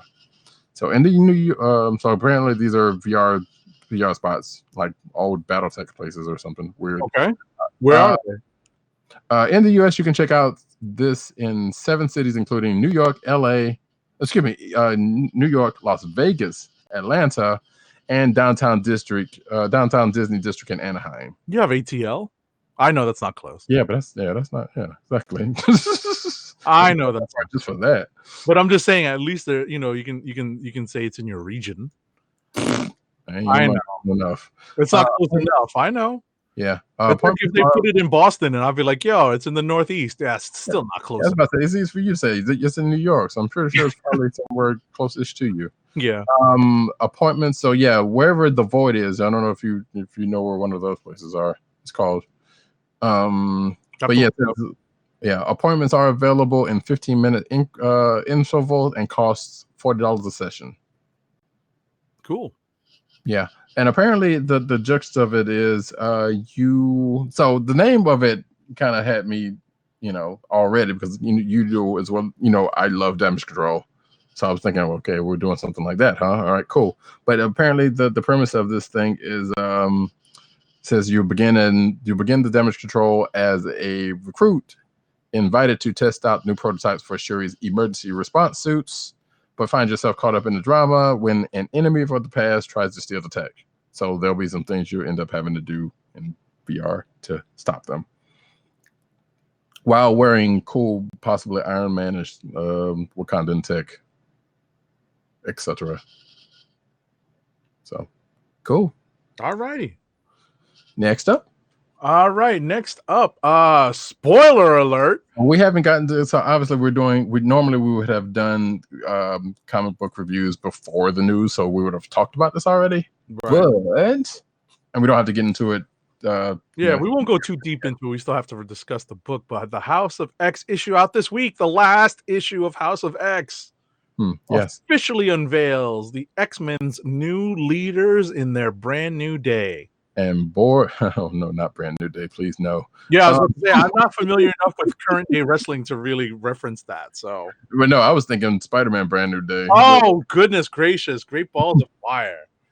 But yeah, we'll talk about that when we get to that in the comic book section a little bit. And there are still more. All I will say right now is there are still more questions that need to be answered, or at least 1 or 2 more questions that need to be answered. But Powers of 10 is next week, so.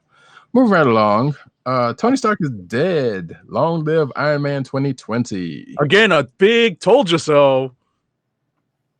Yeah. Wait. Yeah, I guess so.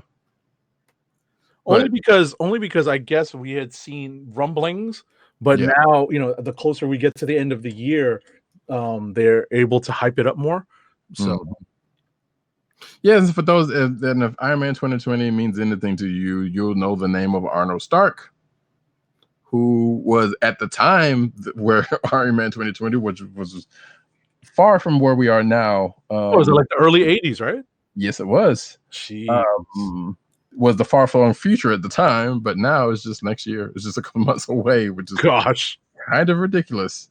So yeah, apparently Tony Stark is going to die again, or this teaser anyway for the arts shows the Iron Man 2020 version of Iron Man, which is the classic Arnold Stark armor, standing over Tony Stark's grave, where a human hand busting out of the ground.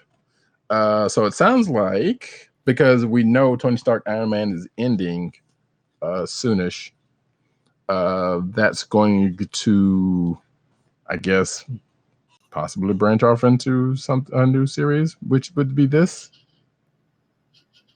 Well, I think they're ending. No, I was about to say they're ending the regular Tony Stark title. But that's what I'm saying. That's what I'm saying. But it's maybe possibly lend itself to going into another series starring possibly Arno. Right. That's I think where this is all going. Yeah. Which and that there's another book that's kind of doing something similar this week, which I know you haven't read yet, but we'll kind of we'll talk about that. Sure. Well, not the same thing, but regardless, we get to it. So yeah, apparently that's a thing that is happening, and what's old is new again. And I haven't kept up. I know you've been the one reading Tony Stark Iron Man, so you will talk what's going on more in that book. Like I know, like stuff we talked about last week, or last week or week before last. When I want to say it was last week. Yeah, probably was. So yeah. Anyway, more on that later. The End. Marvel announces final stories for Miles Morales, Deadpool, and more. So The End is another series of one-shots that, well, it was a series of one-shots that was from was it the early 90s or late 80s? I can't remember. No, 90s. Definitely 90s. Or the 90s? Okay, that's what I thought. So yeah, so basically, as the name would apply, was like one-shot stories of various characters depicting, I guess, stories from the last. Right, the potential end for respective characters, right? Basically telling their quote-unquote last story. Right. Oh man, I can't wait for you to read Immortal Hulk. I did read it. Oh, did you? Okay. I did read it. That was crazy, but we'll get to it. Yeah, we'll get to that. So anyway, yeah, so I luckily had my iPad with me, for the ride home. I didn't have a chance to really read it when I was online. I wasn't on as many lines as I thought I might be. That would require me to actually break out my iPad and start reading comics. But I have a funny story about one of the lines I was on. I'll probably save it for next week. But in any event, I did get a chance to read that Immortal Hulk, so that should be fun. Nice. All right. So yeah, but basically there's a new set of one shots with some different characters this time, I guess, because I don't think Captain America had one the last time. But basically, the last adventures of Captain America, Doctor Strange, Miles Morales, Venom, Captain Marvel, and Deadpool. And we see here, looks like I'm assuming these are the oh snap! Oh, I kind of like this Miles one though. I don't know if these are the covers, or I'm going to assume that they are, but we're not sure. Right. I know that Damian Scott tweeted something out with, I think he has a variant cover for it, for the Miles. So, okay. It's, it should be a pretty interesting thing to see, especially with some of these characters who are still very, very new, despite the fact that Miles really has been around for a while. Right. Yeah. So you've got Old Man Doctor Strange, Old Man Miles. I can see some old dude up your way with what Miles got on right now. Oh yeah, right. But yeah, we got Doctor Strange, one for Captain Marvel, and Captain America, who in this cover still pretty much looks just like he looked very Captain America. He looked very Captain America. Yeah, he doesn't even look like Old Man Steve. Exactly. Yeah, no, it was from the MCU, right? And of course, one for Deadpool, which, and one for Venom, which, yeah. Anyway, so that's the thing that is coming. When are they coming? But this was just announced at New York Comic Con, so probably soonish, I would imagine. Oh, well, in December. Well, December's list is just coming, so I don't know if they came out there. Regardless, they're coming soon. I don't see a date for them, but stay tuned for those. Sure, we'll be talking about them. Next up, All right, next up, in some sad news, Spider-Man and Robin artist Tom Lyle, who's actually scheduled to be at New York Comic Con this weekend, hmm, is in a coma right now after he suffered a brain aneurysm. So, fellow artist Philip Sevi, who has done books such as Triage and Tomb Raider, shared the news on Twitter, writing that his friend and mentor Tom Lyle is in the hospital right now. So the doctors are hopeful, but he could use all the good thoughts, wishes, etc. So shout out to Tom Lyle, and we hope that you have a speedy recovery and recovered health. indeed, it says he is 65 years old and the co-creator of several characters, including Stephanie Brown. And there's a typo in this article. But yeah. That's right, folks. Hire me for your editing. I do good work. Not really, but still, you can hire me. So anyway, yes, looks like speedy recovery to you. Fan-created Spider-Sonas will appear in Spider-Verse #1, which actually came out this weekend. I didn't get a chance to read. So apparently fans created their very own Spider-themed characters, and now everyone would get to see them in Spider-Verse comic book. That is what we like to call free content for creators, free content for folks. I'm slightly joking, but I'm kind of not. I don't know if these people are probably not getting paid for their work being put on display like this, but sure. Anyway, if you're watching the video, you can see the various renderings from folks. I mean, some of it's good work. This is like 3 of them. So, like I said, cool for those folks giving up free content, but Well, we don't know that for sure. So I feel like we do. right, but at the end of the day, that's good for them. It's exposure. Yeah, that's a bullshit excuse. That sure. Anyway, Language. yeah, I guess that was going to get pulled out at some point. So apparently, let's see. Yeah, when the Spider-Sona persona hashtag came out, Marvel was so impressed by everyone's talent and creativity.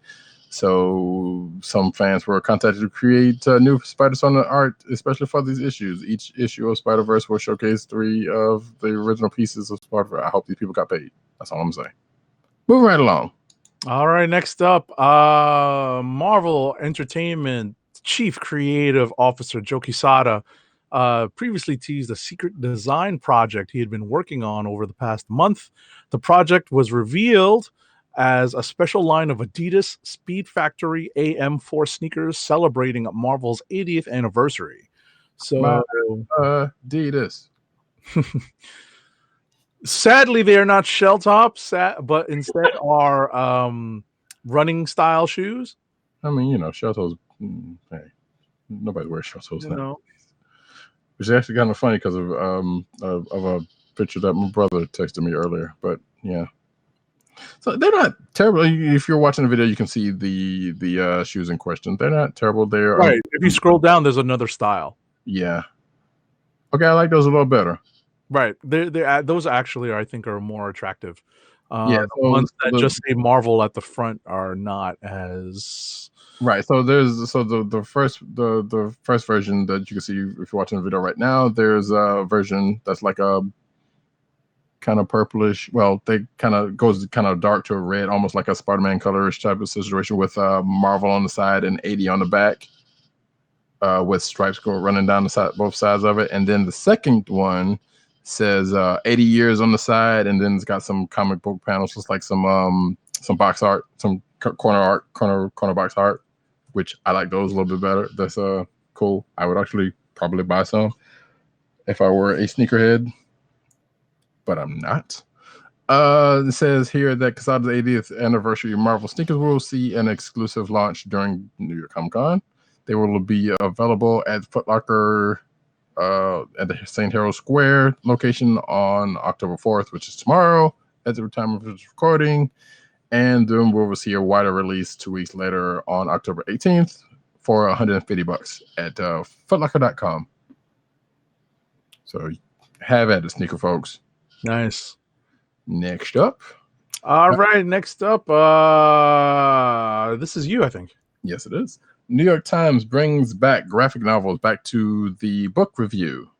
So apparently, New York Times, and I do remember because I feel like we've talked about it. So New York Times used to do graphic novels, and in fact, yeah, we had an article not a couple of weeks ago about them bringing them back, or about them doing this again, which was one person poo-pooed, but whatever. So the New York Times today announced that it will resume publishing a graphic books bestseller list for the first time in over 2 years, restoring a key point of prestige for the oft undervalued medium of comics. The Times unceremoniously dropped its graphic novels and manga lists, from the paper's book review section in January 2017. After 8 years of consistent publications. This is their book review editor, Pamela Paul, promised that the Times would instead focus on more reviews and features of graphic storytelling to recognize growing readership, quote unquote. So good on them for bringing that back. No reason it should have left. Exactly right. And you have to wonder why they brought it back. Maybe readership is kind of slow and they needed something to help out. Although, I don't know. You know what's funny about that? I don't think readership is on the slow side, because I think given the current nature of things, people have flocked to supporting journalism. And I think there's probably been more of a desire to reach out into at least some portions of popular culture that aren't as well covered. So that's my suspicion, because just given the nature of the news business and what people have been doing to support it in the wake of current events, it's it's interesting to see that they would bring it back now. And as you said, shouldn't have left. So next up, all right, so we have a brand new version of Lois Lane. Let's meet Lois Lane Eradicator in Tales from the Dark Multiverse, The Death of Superman. Whoop-de-doo. I mean, listen, that's me editorializing. That is it is. That is my 2 cents. Take it for what it is. But seriously, people, I know that it's cool that this dark multiverse gives lots of chances for more stories. Opportunity, it provides lots of opportunities for more stories, and that doesn't mean just because it's not in continuity that the good stories can't come out of it. I hate that. It is in continuity because it's in the dark multiverse. Well, but it's not like prime. What I'm saying, right? Yeah, sure. You're right about that part.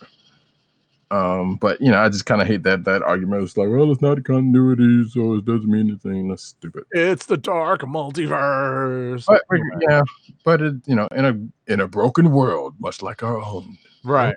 Twisted by rage and grief, becomes the Eradicator and takes revenge on those who let Superman die. And the corrupt world he would never defeat. I'm going to stop doing that voice right now. So yeah, Tales from the Dark Multiverse, The Death of Superman #1 is going to come at the end of this month, October 30th. Halloween Eve. Alrighty. Or Halloween Eve. That doesn't, whatever, you know what I meant. Next up, I'll talk about that later when we get to books. John Carpenter wants to write Batman after his disturbing, quote unquote, Joker one shot. So I feel like we did talk about that happening. John Carpenter, he of Big Trouble in Little China and other 80s films. Yes, I'm only talking about Big Trouble in Little China because that's my favorite film of his. Basically discussed whether he would be back to writing any more Batman, and he basically says that he's a Batman fan, and of all the superheroes, he's the best. Represent more stuff that's bullshit. He's more serious as a character, BS, and the Joker's just brilliant. He's the greatest. Some of that is me editorializing because, boy, I did not want to go into that rant right now. He's the greatest villain. Talking about the Joker. This is DC Comics. This is the Joker. The Joker's the greatest. Who wouldn't want to write this? So here we are.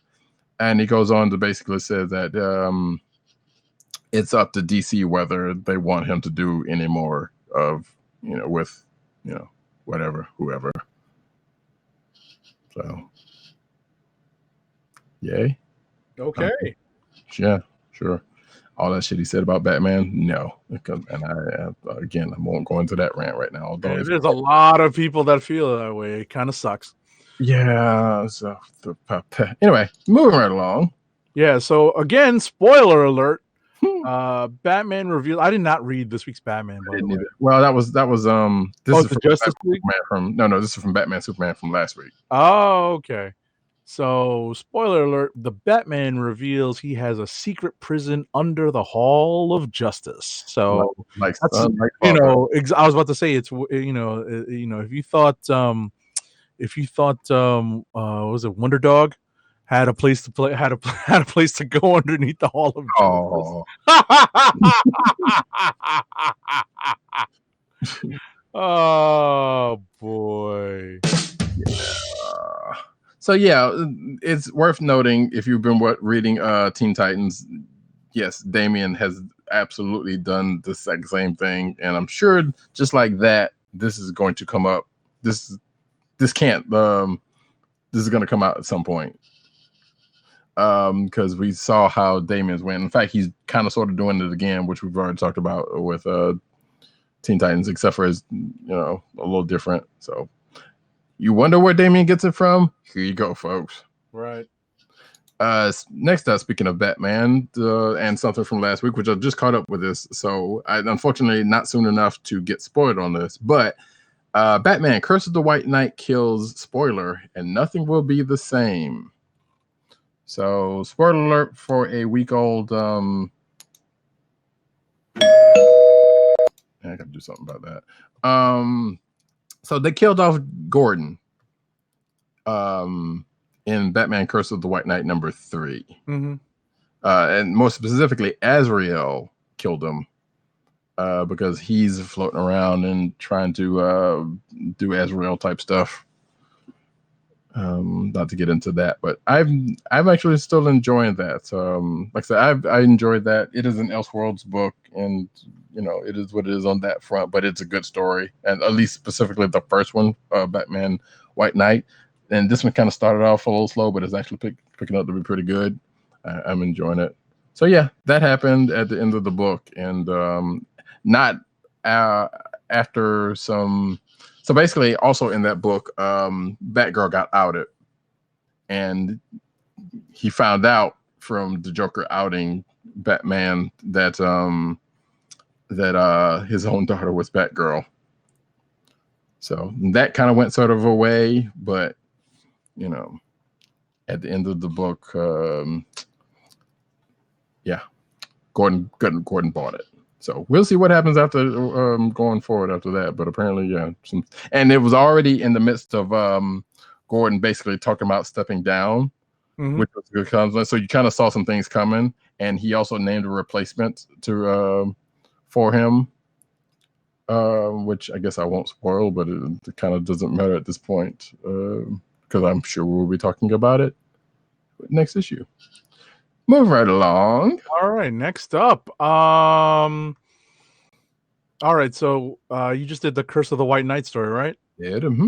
All right, so DC reveals Batman speaks Kryptonian because, oh, come on. What can't Batman do with enough prep time? And if you hadn't shown up, I was going to have my rant for that. But see, I will spare everybody. So you have Agent 70 to thank for that. So, no! Yeah, but Raise and Mary Sue, but Batman can do it, whatever. So yeah, this is also from Batman Superman from last week where we found out he could do this. Excuse me. So yeah, I mean, if you programmed it into Google Translate, I mean, come on. Yeah, I think so. But you know what's funny, real quick? I was watching. I think I mentioned on last week's show before my light stream decided to conk out for the second week in a row. That I started a rewatch of Deep Space Nine. Yes, you did. And one of the episodes I got to in season 2, I've crossed over into season 2, and one of the episodes has a group of newcomers from the Gamma Quadrant who are speaking a language that the Universal Translator had never heard of and had trouble figuring out for a little while. And that's what this sounds like. Oh, so Batman's got a Universal Translator on him, and it's taking a while, and he finally figured out how to speak Kryptonian. But that's not the case, right? Which is kind of funny. You didn't happen to read Fantastic Four this week, have you? No, I did not get to it. Sorry. Okay, well, I would basically say a very similar thing happened right there in that book. So anyway, we'll get to that. We'll get to that then. So yeah, that's ridiculous. DS9's great. Batman's ridiculous. Moving right along. DC's worst case scenario finally happened, which we will get to when I talk about DCeased number 5 later on. But yeah, it gets worse after it gets better. So we're just going to move along. We'll talk about it then. Next up, October 30th, Batman Annual number 4 is going to feature a different artist and story than initially solicited. Not solicited. According to this week's DC retailer mailer. So editing is a good thing. You should always have an editor. So it was supposed to have 2 stories by writer Tom King with art from Lee Weeks and Jorge Fornes, respectively, but is now going to feature a different story with art from Mike Norton rather than the story Weeks would have drawn. I wonder if it was supposed to be an Elmer Fudd story, because I remember that's what Lee Weeks did. Hey, whatever, man. I love the hell out of that book. It got a lot of praise. Well, and also got a good bit of flack too. But whatever, that was out of all of those joints, that was probably the best one of those. For those who don't know, Tom King and Weeks it was basically a Hanna-Barbera, not Hanna-Barbera, Looney Tunes DC crossover, which granted they're family at this point, but nevertheless, so it was basically DC characters, kind of folded into the it was Looney Tunes characters folded into the DC universe as DC type characters, and Elmer Fudd was like a serial killer. So whatever, not serial killer, kind of like a bounty hunter type situation, whatever it was. But that was a good issue. I don't care what anybody says. I love the hell out of that. So, and yeah, if you ever get a chance to read that, go check it out. Next up, Boland, Mankey, Mayhew, Bianchi, Crane, and more join Joker Year the Villain covers lineup. So weird. I wonder why they would blow out this one.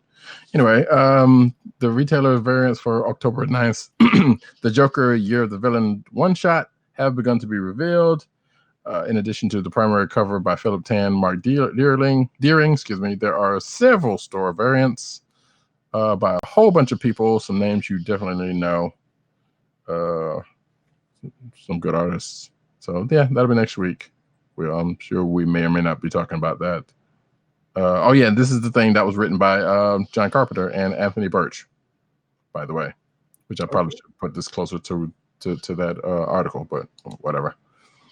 Next. All right. Nyla Rose take the next 2, by the way, in the latest All Elite Wrestling DC Comics collaboration. So All Elite Wrestling revealed yet another piece of artwork as part of its collaboration with DC Comics, this time featuring wrestler Nyla Rose. So good on them. I have not yet I haven't seen an entire AEW show. So, but apparently Nyla Rose made history by becoming the first openly transgender woman to sign with a major American professional wrestling promotion. Nice. When she joined back in February. Nice. All right. The next story is also wrestling related. Becky Lynch leads WWE SmackDown's double debut in comics and on Fox. So this week, SmackDown is showing up on Fox. You've probably seen all the hype about it. I think it's tomorrow, Friday, October 4th. I think is supposed to be the day it comes on. But they're also putting out There's a book that comics came as out this well. week. Yeah, that came out this week. Oh, okay. Yeah, so SmackDown Booms WWE SmackDown #1 hit comics this week. I wasn't able to get my comics this week, so I'll probably be picking them up over the weekend or next week. So it Okay. did not have a chance to see that. Too much prepping for Comic-Con and other stuff. So Fans of the show will know that I am not a wrestling fan. I think half of the panel is, but half of the full panel is. I don't know where you land is. I'm a mediocre wrestling fan. Okay, so 3/4 of the comic book chronicle are wrestler fans in Right. one. I mean, my knowledge of wrestling stops, well into the aughts. Forget the teens. Mine's is like the 80s, I think. So, So but yeah, but I say all of that to say that I recognize that this is the most that we have had on one show, and believe me, as the person who did the news, who puts the news together for this show, I was not happy about this, but I did it anyway. Make that note. Alrighty, what's Next next? Come on, President Bartlett. What's next? Dark Horse announces new Dragon Age comic featuring Fenris. So for those, and I know a couple of Dragon Age fans, so Dragon Age is the video game series made by BioWare. It's basically an RPG where there's choices, and there are character driven. Well, not necessarily character, but there are characters in the series that people really like, Fenris being one of them. And there was for a fact a couple of fans who were going crazy when they found out this news was out. Mm-hmm. So good on them for that. But yeah, so Dark Horse Comics is returning to the world of Dragon Age once again in the newly announced comic Dragon Age Blue Wraith. Blue Wraith follows other critically acclaimed series like Knight Errant and will feature the returning fan favorite Dragon Age 2 character Fenris, the former elf slave that hunts mages, said after the events of Dragon Age Inquisition. And here is a cover for it. So Dragon Age fans, rejoice. Nice. Yeah. I mean, there's been a lot of these, video games or comic books things lately. There's Overwatch comics. There's like, I know there's that Gears of War comic that came out this week, which I still haven't caught up on. There's another one I think came out fairly recently that I said I was going to, the Watch Dogs one, and there was another one I said I was going to check into, but whatever. So yeah, that's the thing. I have never played Dragon Age, so I don't have the affinity for it. I'm more of a Mass Effect fan. Okay. But yeah, same company, same deal, similar deal. Nevertheless, moving on. All right, next up, Boom Studios announced today a brand new original graphic novel based in the world of the highly acclaimed series Goldie Vance from writer Jackie Ball, and artist Molly Rose. Goldie Vance, Larceny in La La Land. Yes. Features the return of everyone's favorite young detective in a brand new mystery with all the glitz, glamour, and giant secrets you'd expect from a Goldie Vance mystery. It's going to be available in stores July 2020. So yeah, so like I was saying, this is cool because I believe I'm fairly certain I was the only one on the panel who was reading these books, even though some would argue I probably shouldn't. Because this is I think this was an all ages book. If I'm not mistaken, I don't actually, I may not be confused. But so this is basically a teen sleuth, a la maybe a Nancy Drew-ish type of a mixed race young lady and her friends getting into some stuff, almost not necessarily Scooby-ish, but like I said, more Nancy Drew-ish. It was a cool book that when I was reading it, and it didn't, it ran a few issues, but it didn't, go too far lengthy, but I thought it was pretty cool, and young readers should possibly get a kick out of it, I would think. So that's good that it's coming back. Next up, awesome covers for Mighty Morphin Power Rangers / Teenage Mutant Ninja Turtles #1. So yes, the crossover that some would argue probably shouldn't be having, but not surprised is happening. Is abound again, because they've already had a crossover in the actual Power Rangers show. This December, the Power Rangers will meet the Teenage Mutant Ninja Turtles in comic book form. I am really excited for this miniseries from. Well, this is the author, the author of the. Yeah, I was about to say, are you? I mean, I will check it out. I'm not. I don't. My tastes at this point are metered on these ones because I have so far. I have read crossovers, and there's that Batman Turtles one that is the third chapter of basically that is still going right now, and the Power Rangers did a Justice League crossover sometime. I think it was earlier this year or last year. No, it was last year, I believe it was. So yeah, there are things about. So this was bound to happen, and I'm pretty sure if it hasn't happened already, the Turtles are probably going to meet the Justice League at some point. If it doesn't happen, I'll be shocked. And or He-Man. I feel like I've talked about this before, but nevertheless, Okay. it's a thing that's going to happen. So yeah, that's the thing that is coming soonish. I know, December 4th. So yeah, look forward to me talking about that when that happens. Alrighty. Next up, Mike. yeah, Go Mike Hawthorne is going to tell his story in the graphic novel memoir Happiness Will Follow. So he's an Eisner and Harvey Award nominated cartoonist. He's going to share his story through the graphic novel memoir Happiness Will Follow. Boom Studios is going to publish the memoir through their Archaea imprint, and it is sure to be an interesting read. Yep, and we have the cover art for it, and even I guess this is a variant cover with him on the cover. Yep, Wolverine. Snick Bub. Let me stop. So yeah, good on him. I feel like we know of some of his work. I'm fairly certain. Yeah, I think I've met the guy. Yeah, so cool. That maybe it's probably going to be an interesting read. I don't know. It's not too many times where you get to see any graphic novel for an artist in such a way. So there must be something to it. So cool. Next up, Gee Whiz, Dark Horse is pouring out an original Cuphead graphic novel. So this is a video game that is also another video game that is getting the comic book treatment. If you did not know, Cuphead is a platformer, a very difficult platformer, where you're basically running around because you made a deal with the devil, and now you're trying to get out of it by doing stuff for them, by basically going and taking out some of his some folks that owe him favors while trying to get from under the deal. So it was a great game. It had old like Merry Melodies type graphics to it, and it was kind of very difficult, but it was a good game. When it came out in September 2017. I don't think it was been out that long. Didn't seem like it.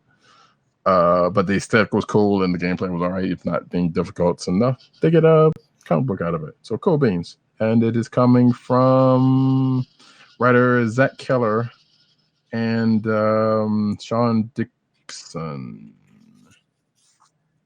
And it says Cuphead, Comic Capers and Curios continues the wacky rubber hose adventures of Cuphead and his brother Mugman, taking place after the siblings won their souls back from Satan in the game. Spoiler alert. Let's see. All right, last from March 3rd next year, 2020. Okay. Oh wait, hang on. Oh wait, so nope, sorry, June 17th, 2020. And basically there's another prose novel that comes before it that's on March 3rd, 2020 called Cuphead and Carnival Chaos. Weird. Anyway, next and last up in comic news, Magic the Gathering reveals My Little Pony crossover set for charity. So I saw. Where are you, Matt Wang? No, I did. Talk about this Magic the Gathering My Little Pony crossover. If you're listening, maybe I'll catch up with you tomorrow and talk about this. So yeah, so I don't know if you saw my tweet to him about this. No, I didn't have a chance to. Yeah. So I tweeted to him about it because I didn't know whether he knew about it. I know he's usually up on Magic the Gathering stuff. So he probably was between him and BDM. So apparently this is a set that is going to be on Hasbro Pulse. starting October 22nd. It's going to be digital form. Well, excuse me. So there's going to be a physical set, and the proceeds are going to go towards Extra Life, which is a children's hospital charity. So it's a good charity. So you should get to that regardless of whether you could do it to this or for that. So this set is going to be, as the name implies, is going to be basically My Little Ponies with that are set to Magic the Gathering cards, even with mana costs and everything. Now, as a person like myself who plays Magic the Gathering, this is cool. This is not a set that you can play. Okay. Yeah. So you would not be able to, which is kind of funny because there's a new expansion to Magic the Gathering that just came out recently. In fact, it is out tomorrow, if I'm not mistaken. The pre-release was last week, and I know Matt knows about this or whatever, but called Throne of Eldraine, and it is fairy tale based. So My Little Pony cards would kind of sort of fit in that set if they were legal, but you can't play these legally. I mean, these are not standard cards, so therefore, you cannot play them standard or limited or whatever. So anyway, these silver border cards, which will be sold along matching play mats, starting October 25th, as well as 4 digital card sleeves, which will be available in the video game Magic the Gathering Arena, which is a good game, by the way, if you're a Magic fan. Will be available there for like $4 a piece per card sleeve. And I don't think the cards themselves are going to be in Arena because obviously they're not playable, so you wouldn't be able to do it. But the card backs will be. So let's see. So it'll be what? How many cards? So I think it'll be like 4 cards plus some play mats, and some card sleeves, and it'll be limited edition cards will be sold exclusively as a box set for $50 between October 22nd and November 5th, or until sold out through HasbroPulse.com. There will also be a 3 playmat set for $100 during that time, as well as 4 different Magic the Gathering Arena digital card sleeves for $4 a piece. There we go. And available October 20th through November 4th, which is my wife's birthday. Great. All net proceeds will be donated to the Extra Life Gender Group. Like I said, is for children's hospitals through gaming initiatives. So it's a good cause, regardless of whether one way or another. But hey, if you need this to give to the charity, by all means. Plus, they're good looking cards. Don't get me wrong, Mm-hmm. and it'd be cool if they were playable, but they're not. So, and that, folks, is that. I would love to see Matt's take on it. So hopefully I know he liked the tweet, so he did see it. So I don't know if he'll get a chance to check them out, him or BDM, whatever. I mean, this would be something for the girls, if not him for himself. Mm-hmm. All right, so before we get into the comic book news, let us hit off with a ad read, please, sir, if you got one. I got one ready. I was about to say, if you want to pull one up, I'll do the last one. Okay, cool. Wink is a world of wine delivered right to your door, from rosé to Cabernet to Torrontés. Wink has over 100 styles of wine to discover. Ever try an orange wine? Wink connects you to a world of exclusive wines tailored to your taste and delivered directly to your door. Wink delivers 4 bottles of wine to you every month with free shipping. You can pick your own bottles or let Wink choose and match to your taste. Doesn't cost a thing to become a member, and you can skip or cancel any time. And now, for the listeners of Comic Book Chronicles, you can enjoy an exclusive discount of $20 off for your first order. To place your first order with $20 off, and to help keep our show free for you, go to our network website at cspn.us/wink, WINC. That's cspn.us/WINC. Wink Wines, do CSPN. Do it today. And now we were getting to the comic. A little late, but sure. I got it. I thought you were going to play it, so I was waiting for it. Oh, yeah. No, I didn't. I couldn't get to it. So yeah, we will get to the comic book reviews. The reviews. I wish we had a sound effect for that, right? I know, right? Because normally we don't go in this order. So I'll just do. How about crap?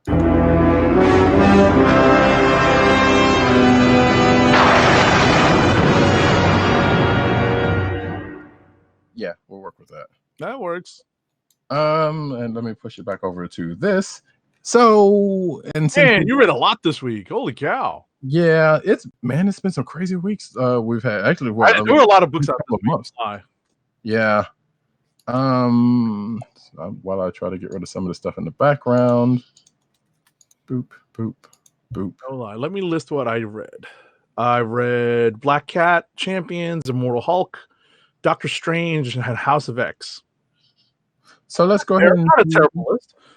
No, not a terrible list at all. Because I know you wanted to get those some of that, at the very least half of that list, if not most of that list, was like, I got to read these. So I understand you that. So let's go ahead and get to the big book of the week. House of X, number 6. I was about to switch it up and say Doctor Strange, but but now let's go ahead and do House of X, number 6. It is the last issue of House of X, which means we only have one more issue in this in the parallel miniseries. Some would say epic miniseries, right? Series, mega miniseries. I don't know what you would call how they did this. So we find out who makes up that council that was brought up in, I guess, Powers of 10 last issue. Right. And we got most of the names. There are a couple that are missing. Well, surprisingly enough, one name that I thought was going to be on the list is not. Okay. Because you remember there was like the Xavier, Magneto, and then there was the other name that was the third name. Right. And I thought it was Moira. Right. It's a Apocalypse. It's APOC, right? Yeah. So go figure on that one.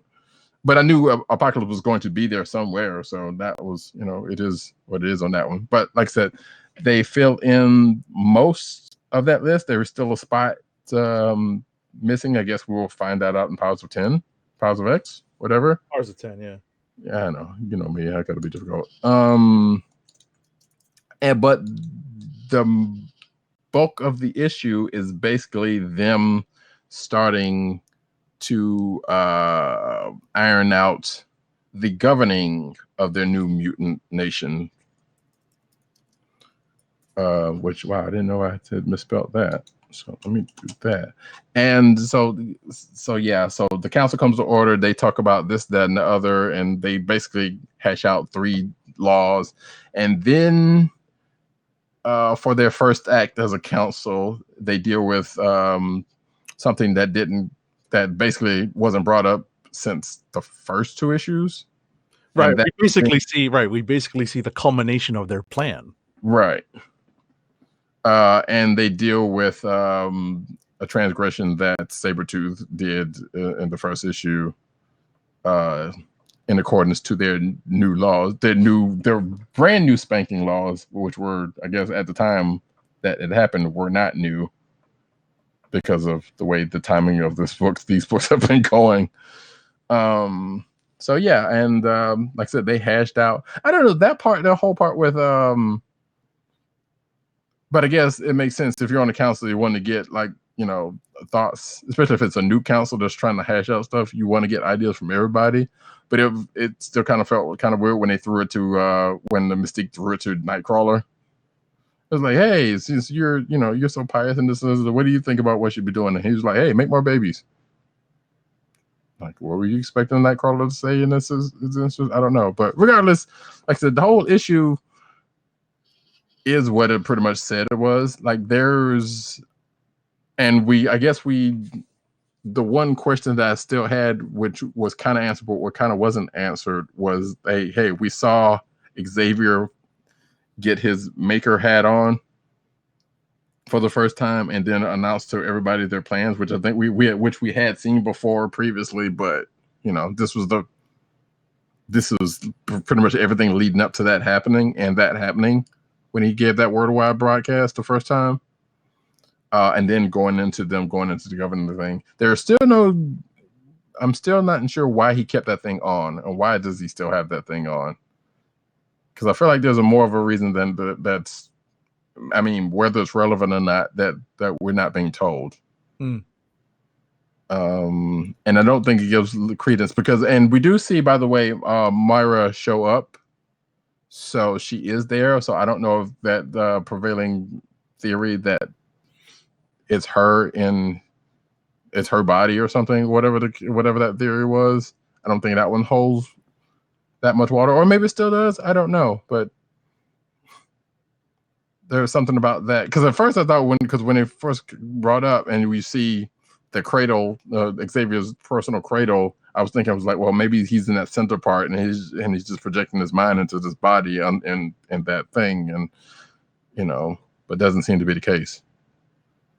But yeah, outside of that, like I said, the whole issue is pretty much them ironing out their new governing bodies type situation, and they deal with Sabretooth. Right, that and just the actual act of projecting to the world, right? And the decisions that lead up to it. We've already seen over the course we saw pretty much that before, but like like you just said, but just seeing the setup, right? Just seeing the immediate setup and the actual execution of it, and just seeing how it's received by the Marvel universe or the Marvel Earth at large, right? Which we think we pretty much saw that, right? And seeing that replayed to get us up to speed as to where we are today. What's interesting that you kind of glossed over is that at the end of the issue, there are reunions, there are rejiggered statuses because we are not going back to status quo, right? At least for now. Some things are forgiven, some things are some fences are mended. As far as that was the part I didn't want to. I want to make sure you get what you were going to say out the way before I mentioned and that. Ultimately, what I wanted to point out was that people who I thought were dead are obviously alive again. So we're starting literally with a very fresh slate. Wait, you mean somebody other than who we knew was back alive again, or somebody? Right. Some other people like who? Banshee. Well, yeah, but I mean, Banshee was a corpse. Banshee was a freaking animated corpse. I was about to say, he was alive. In recent issues of Uncanny, and he looks pretty healthy to me. Yeah, he does. In this issue, I'm dead like you've been doing. And wait, was this sister dead also? Because she also showed up. Oh, you mean his daughter, Siren? That was his daughter, or I thought it was his sister. Sorry. Yeah. Yes. Siren. I wasn't sure, but I definitely knew. I definitely was under the impression that Banshee was very dead, and his corpse was basically animated and running around. Basically, almost like Jasper Sitwell, which is still weird how they did both. Why they did both of those? Right. So that's it's a pretty interesting thing to see. So, do we know who that person was? Because I couldn't really make it out who that person was that Wolverine gave the beer to. At first, I thought it was Dockin, but I was like, that can't be. No, that's But I figured like that was somebody visiting somebody. No. It's one of the guys who's on the ruling council now. It's give me 1 second. It's Gorgon. He's one of the great captains. Oh, okay. So yeah, I saw that name and I was like, wait, it can't be Gorgon of the Inhumans. What is going on there? Okay, and I didn't recognize that, but I'm not sure who that is. Right. He became a more prominent character during I want to say Secret Warriors, the Hickman book, Secret Warriors. Sure. So, okay. So that makes a little more sense. Yeah, so just kind of slid Banshee being alive, and I think there is an right. Yeah, I was about to say Gorgon makes an appearance when in the previous issue where they had all the villains come to Krakoa. Right, So but he he's was in one of those. He's one. Yeah, but he's in one of those. He's. I don't know if he's background, but he's definitely one of the group shots. right, You know, of the people coming through those portals. So that's him. right. So yeah, like I said, that was somebody that I wasn't terribly familiar with. So I was like, okay, I don't know who that is, but I guess there clearly there's some history there. I was The only other- I was counting beers, to be honest. yeah, there was that too. They 'cause I have was enough. There's Yeah. only 6. It was like there's a bunch of jokers for a whole 6-pack to be shared around. That was kind of cute. It was like okay, Jean gave that one to Emma. That one set, and I say it in my notes, like that one shot of Jean Scott and Wolverine. Right. That was kind of weird Yes, it is very weird. because knowing their history together, and it's like, that's okay. And Wolverine smiling at that, so it was like, wait a minute. It's as fresh a start as we're going to get. Pretty much. And then, so I don't know if this is like ominous or anything, but speaking of at the end of the book, you see Magneto, and who I just found out apparently is not named Magnus as of recent, I guess. I always thought Magnus was like his middle name or something. Well, see, so I was reading history of the Marvel Universe. Mm-hmm. And they go through back when he was in the concentration camp, and there was another name that I was not familiar with. Eric Lenscher? No, it was like Max something or other. I can't remember. But interesting. I haven't read it. I haven't read it yet this week. So yeah, and I was last week, but regardless. But I was trying to catch up on that. I was like, and I didn't read the annotation from where that comes from, but I know it's back there somewhere. But regardless, I was like, that's weird. I did not know that happened. Oh, that's right. It did come out last week. Okay. Yeah. But regardless, we see them over on Cliff watching the celebrations, and you can almost hear the Ewok celebration from Star Wars happening as Dazzler is doing her thing, with some Sonic help. Right. But they're being watched by Apocalypse, which I thought was like, okay, is this going to be where a shoe that's going to end up dropping somewhere, down the line, or because he was just kind of skulking in the shadows, or seemingly skulking in the shadows. Right, Princess Leia wasn't going out to reach out to him. So there was also something that I noticed before we move on to the next book. I noticed that there are now 2 branches of Krakoa. I don't know if that had been made clear before. They mentioned needing more space before. I do remember that, but yeah, I don't remember when they actually gone and did the work for that. But they have mentioned they're needing. Spoiler alert! Right. So spoiler alert. There's apparently 2 branches of Krakoa. One is in basically East Coast and West. Well, quote unquote East side and the West side, not necessarily. Right. Right. One is in the Atlantic. One is in the Pacific. So, covering the northern. Well, actually, no. I think they will both be in the northern hemisphere, but like basically east and west of the of Greenwich Mean Time. So, right. And they also pointed out the other spots where I'm assuming like Krakoa seeds are to where they could, go. At least that is, or maybe those are places on Krakoa. I'm not sure what those other places. Some of those other places were not on Krakoa. I do know that. That they kind of mentioned. So I'm assuming those are like transportation spots. Or transport spots or something. So yeah, so we get all of that, and the only thing, so I don't know what, like I said, I know there are questions that I feel like that needs to be answered, but whether they will be in Powers of 10 next week to wrap this all up or not, who's to know? But I'm kind of looking forward to it. Listen, it's been a pretty good setup, so sure. Along for the ride. Mm-hmm. Yeah, because I'm sitting here trying to like, okay, what else hasn't been? So what else that's been brought up during this whole thing that hasn't been dealt with outside of the failings? And I suspect that might be something that's just going to go right past, into the main X-Men series. Right. So who knows? But yeah, that was Powers of X number 6. House of X. That's what it's. Oh, I'm sorry. House of X number 6. Right. Powers of 10 number 6 is out next week. Yes. So what are we going to get to next? Could talk Doctor Strange number 20, the last issue of the current volume. Yes, we totally could, and you totally called this apparently. Which I mean, we kind of knew. Well, we did. I didn't really knew. We knew there was something coming at some point. We didn't know how soon it was going to. But that is getting ahead of us. So this one, I feel like this issue it ended, but it was kind of a letdown considering, like we've already said, this book could have ended twice times already on a better note. Well, not a better note, but on a... In previous issues, they've all sort of felt like last issues of a series. We're going back. If we're talking issue 20, going back to at least issue 16 or 17.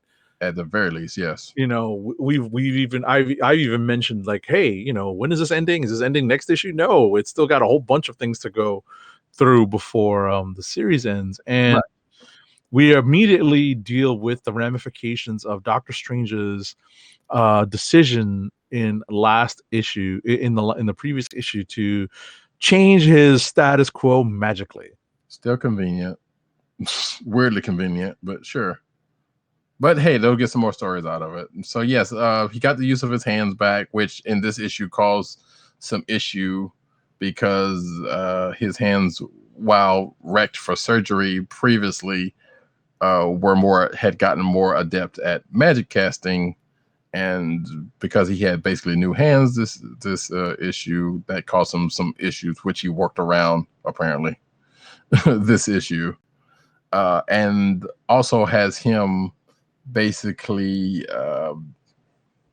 so I not necessarily soul searching, but trying to figure out how he's going to handle the fact that now that he has new hands, he wants to get back into surgery again, but also realizes he still has his station in life as Sorcerer Supreme. And that's pretty much what we found out at the end of this book, and going into the fact that there's going to be a new volume of Doctor Strange coming forth soon.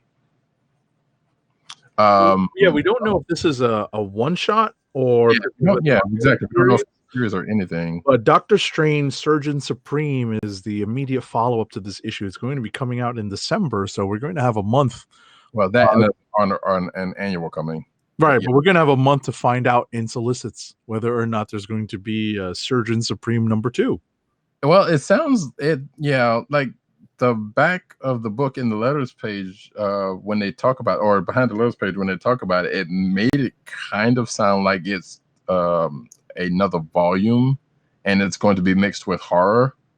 So almost kind of, if I'm reading it right, kind of Immortal Hulkish.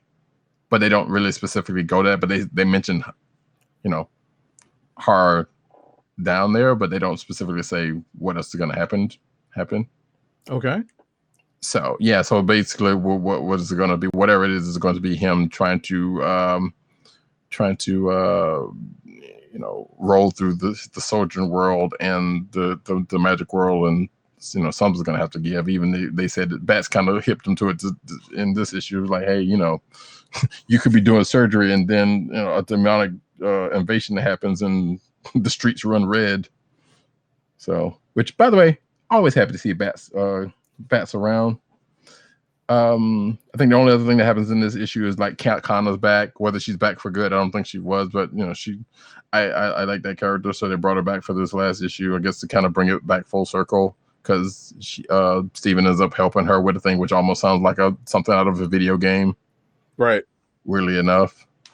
And then they kind of, he helps her out with the thing, and then she in turn help him out getting his internet straight, I guess. Right. And I thought it was a pretty novel way to use her abilities to benefit Doctor Strange in this particular task. Right. I always joke about how, God forbid they go to visit Reed Richards or Tony Stark or even Lunella Lafayette. This is like, magic. So right, or even Riri, yeah. So it's like, which he's recently, dealt with. So I'm like, okay, sure. Which, I'm sure, if things hadn't happened between them two, they would probably be more friends than what they, what their tenuous relationship is now. They seemingly go on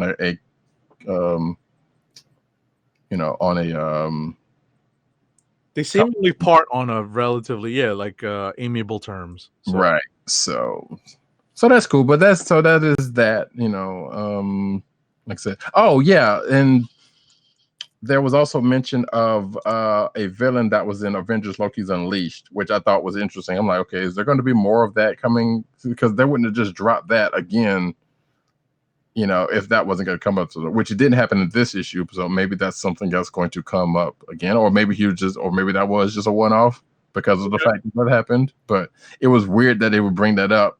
I'm like, wait a minute, that supposedly happened in the far past, and they're just bringing it up, even though that issue came out like last week. But the fact that this Dark Strange happens to mention that this week, you know, and just a one-off statement, like, kind of leads me to believe there's got to be something else coming. You know. Okay. So who knows? We'll see. Next up, what else did you say to read? I read House of X, Black Cat, Champions, and Immortal Hulk. Those are the other ones. Let's talk about Hulk. Yeah, let's talk about that Immortal Hulk. Oh my goodness. Right. So just when you think that things were wrapped up nice and clean and you know, bow tie, right, in a bow tie. Al Ewing, who I did see at New York Comic Con tonight, I got him to sign Valkyrie #1, and I applauded him on that because I already had Hulk. What's that? Not Immortal Hulk. I had him sign Immortal Hulk #1 last year. Okay. So I mean, I could have brought, you know, like another issue, but I couldn't choose. I was like, you know what? Let me pick out something that needs a little bit of support. So I pulled out the Valkyrie and I applauded him on it. So. You know, and he was very thankful for the support. But back to the book that we're talking about, Immortal Hulk #24. Yeah, as I mentioned, just when you think they're wrapping this up, Al Ewing throws you a curve. The curve basically starts, and forgive me for bringing in baseball, because, you know, everyone apparently hates baseball. Screw all you non-baseball people. You know, even PCN_dirt, he loves, you know, soccer. I mean, not football.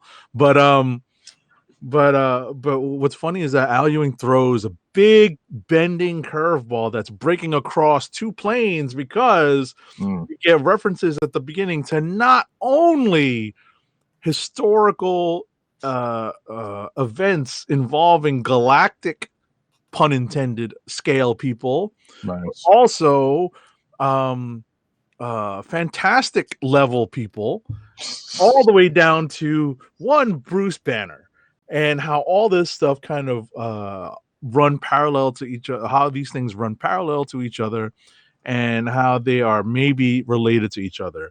And holy cow, is this mind-bending to read on the train home from New York Comic Con. Yeah, and not one, as I said in my notes, one you would want to read while you're eating. Yeah, I mean, it wasn't so bad. That part wasn't so bad because I think for some people it could be. I was like, okay, I mean, I could have done it, but I was like, I was actually reading when I started reading it, eating when I started reading. I was like, all right, I'm not gonna go away from this book for a sec. Right. I mean, there was a great, you know, sorry. It was a pretty graphic. Just in case. Sure. Spoiler alert. It was a pretty graphic battle between General Fortian and the Hulk. And we finally get a resolution here. It's not unexpected, but at the same time, there's a lot of foreshadowing as a result of the Hulk's battle with General Fortian. Shout out to Peter David and George Perez. Hint, hint, wink, wink. Nice. So yeah, and going back to the connections that were brought up at the beginning, like I feel like, and I could be slightly off on this one, but the Galactus one was like, wait, I don't remember that one going off specifically like that one, meaning with cosmic rays. Like I know, you know, what happened to him when he was off on his thing before he turned into Galactus was the thing, but then, you know, you in this issue you see somebody kind of come to him, and that part was kind of, I want to say that part was something that kind of happened, that did actually happen at some point. I mean, not at some point, but at the point where, you know, he became Galactus. But the whole thing with, hey, the cosmic rays, you know, in his origin going into the Fantastic Four's origin, and then going straight into the Incredible Hulk's origin, which was not cosmic rays but gamma rays, but still, a source of radiation, which is all connected. I think that was also their illusion there. And then pivoting to the end of this book, where we see basically the end of time, and this cosmic entity coming back again, where the only people left are, weirdly enough, Bruce Banner and a freaking member of the GLA. Right. Which I'm like, that is again, in a book in a universe with a bunch of weird pulls lately. That was a weird pull. That was pretty interesting, I guess, for like a better word. Mm-hmm. And also one that seemingly kind of feel like it plays into, speaking of the history of the Marvel universe, because Banner did kind of mention something like, oh yeah, well, Franklin Richards was supposed to be here, which, if you've been reading history of the Marvel universe, is basically an older Franklin Richards at the end of, quote unquote, at the end of time, or nearish the end of time, talking to Galactus. Right. I mean, what we've come to understand about Franklin is that he's apparently one of the most powerful. He's definitely the most powerful mutant, and he's one of the most powerful, sentient beings in the entire universe. Which is still kind of weird, considering Fantastic Four is playing it like he's losing his powers. Well, that's just a temporary. I know, but I'm just saying, right. I know, but the fact that that's going on right now, and knowing that that his status, what we knew of previously, is still kind of untouched. Right. It's kind of set in stone. It's just, this is just like the road. This is the pathway, right? Right. So at some point we'll figure out, like, okay, something's clearly going to change with him that's going to put his power set back to what it was, or maybe his mental blocks will be, come undone or something. We don't know, because I totally forgot that was about, what that whole deal was about, But like I said, in Fantastic Four, they've been playing it like he's been losing his powers, but sounds like it's not the case. But anyway, regardless, at the end of this book, we find out that Bruce Banner dealt with Franklin and Galactus. Yeah, there's a lot. I think there's a lot more to this than meets the eye. Oh, totally. I totally want to speak to. What's funny is that I spoke to Al Ewing at the end of the evening. Artist Alley shuts down at 8:00. An hour after the show floor. But a lot of artists are, they're in from out of town. They're trying to make they're trying to make dinner plans, and a lot of them don't stick around until the very end, unless they absolutely have to, like they're trying to finish a commission or something. So the folks who are in Artist Alley, including the writers, like Al Ewing, tend to, bust out, maybe a little earlier. But I did have a chance to speak to him about Valkyrie, and I regret not having read this beforehand, because I would have asked him all the questions about this. Like, what does this mean? He probably would just answer just like, exactly. Yeah. Wait until the next issue, you'll see. Right. But I was flabbergasted on the way home reading this. It was really, really interesting. Yeah, I was like, "Oh snap!" I almost called this my my backup click of the week, because this was so good. But obviously, House of X was huge. So yeah, and I don't know. Like I said, it's potential. It still could very well be, because of everything that happened, especially leading up to, whatever whatever happens at the end of the book, whatever that means for. Because I did see an article where this got brought up. But that is basically in the future, but I guess it still means something. Mm-hmm.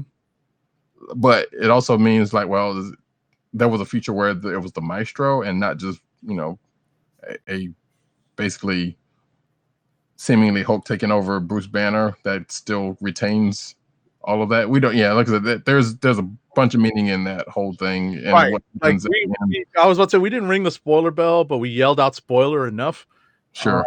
To talk about this, because that's what I was referring to when I was talking about Peter David and George Perez. Right. And there is, we understand the Maestro in that story comes to a certain end, but obviously the character lives on in Contest of Champions, and other, in other alternate realities. So, we'll see where this particular story goes, but it's the Contest of Champions. The Kablam was the ones who were doing the mobile game now. So gotcha. it was one, but there was another couple of them. Anyway, Right. I mean, I don't remember the last Maestro comic book appearance, but I do remember he led that Contest of Champions title when they relaunched it.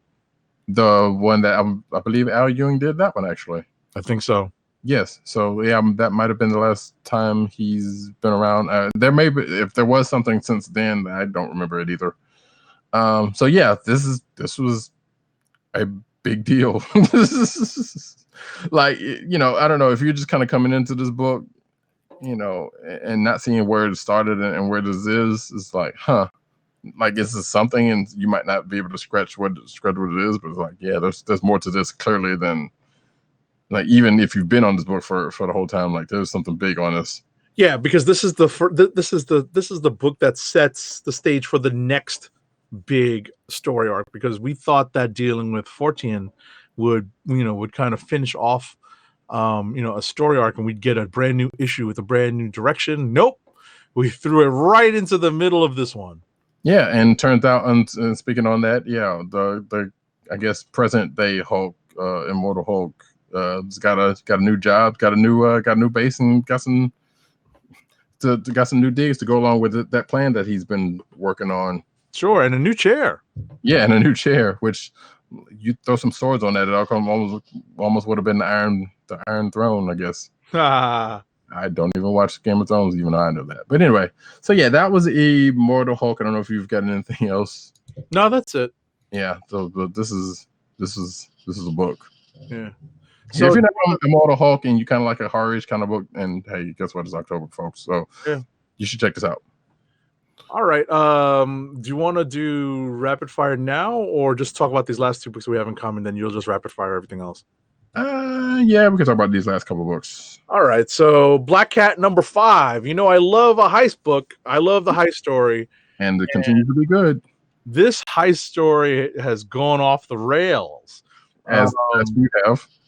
And it's hysterical because it's one member of the Fantastic Four, Black Cat, and her crew up against Blastar and his minions. And Blastar is powerful enough to take on. I distinctly remember issues where, this was post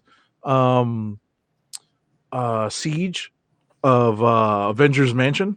Mm-hmm. Where it was actually an Eternal story where it's after the siege of Avengers Mansion, and Hercules is all messed up as a result of it, and the Avengers are in space, and they come upon the Eternals and Blastar basically takes it to Thor, pretty much handles half the team. Right. Yeah. He is not a joke when it comes to being a powerhouse. And it's Felicia Hardy and her little crew of support people, the people who support her thieving ways, and the Human Torch against Blastar. Yeah, and the first one out of the pocket is Human Torch, so which leaves basically Black Cat and her crew and the other guy who's after her to deal with Blastar, and they do.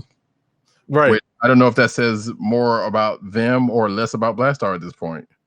It's just a story. Yeah, obviously, it goes whoever writes the stuff can kind of exactly into the way, but still, it's entertaining because Black Cat's crew makes some use of what's available at 4 Yancey Street to help at least not take out Blastar, but throw him back through the negative zone portal. So so what also says things like, hey, look, just because you're strong doesn't mean just because you're not strong doesn't mean you can't handle a situation like that. It just means you got to figure out another way to do it outside of just brute strength. There's other ways. There are different ways. As Black Cat said, there's different ways to handle situations in the course of this book. or at least especially in the course of his issues, which that was a problem that he was talking about and dealt with at the same time, which was slightly amusing.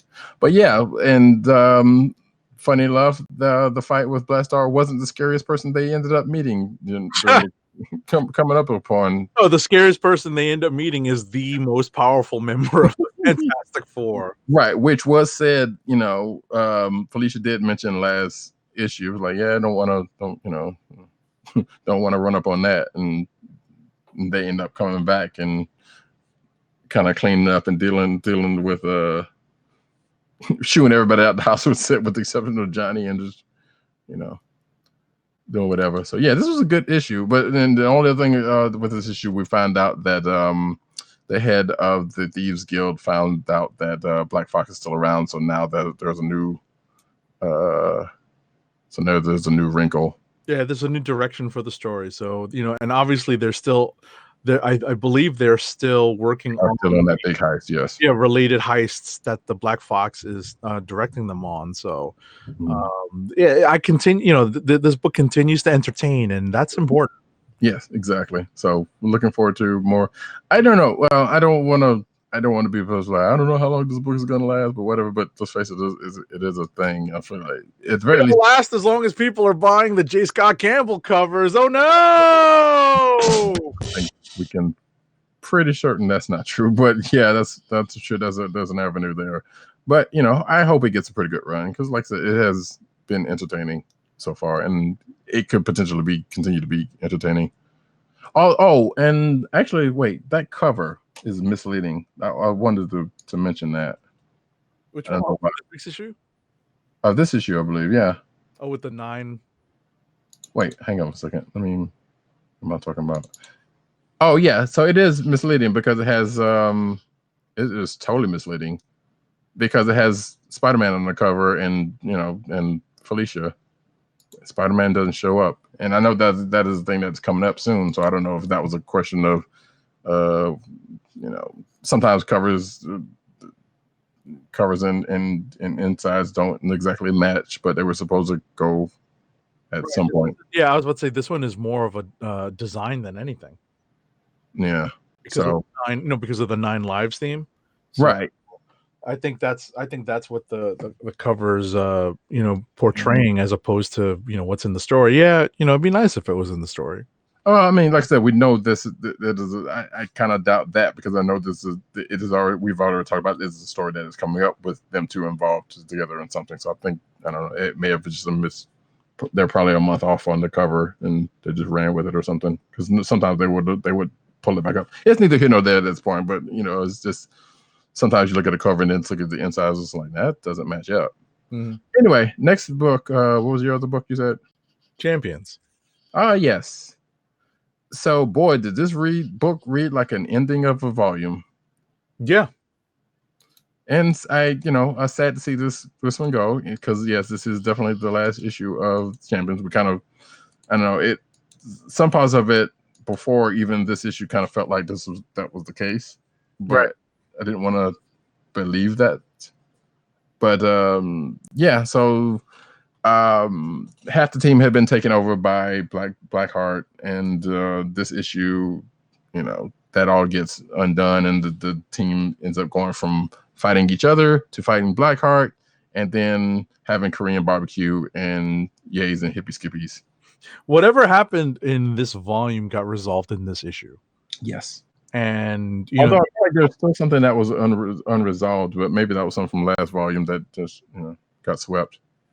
Whatever big story arc Zub wanted to tell, he basically resolved in 10 issues, and I guess it breaks down into 2 5-issue trades. Mm-hmm.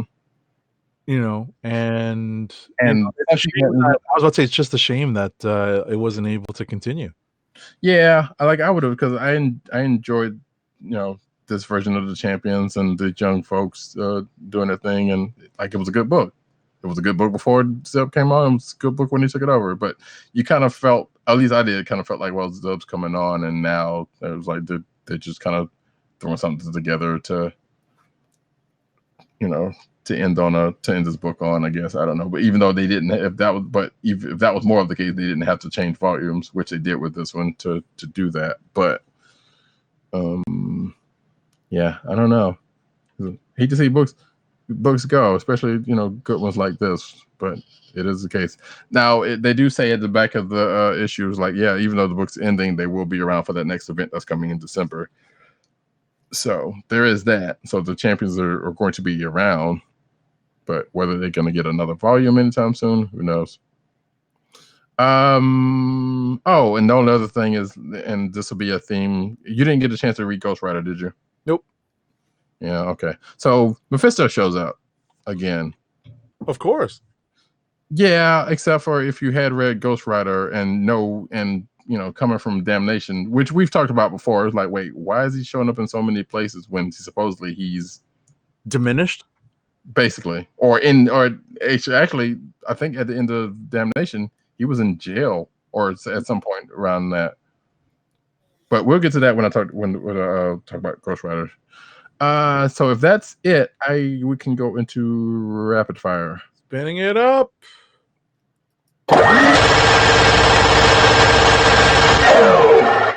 Oh, dang it. I didn't get to read Transformers Ghostbusters, and I totally meant to. Anyway, Lois Lane #4. I like this book. I really do. I caught up with this recently. The weird thing about this in the last issue is, like, so this is a 12-issue miniseries. I guess they call it a maxi series, but it's technically a miniseries regardless.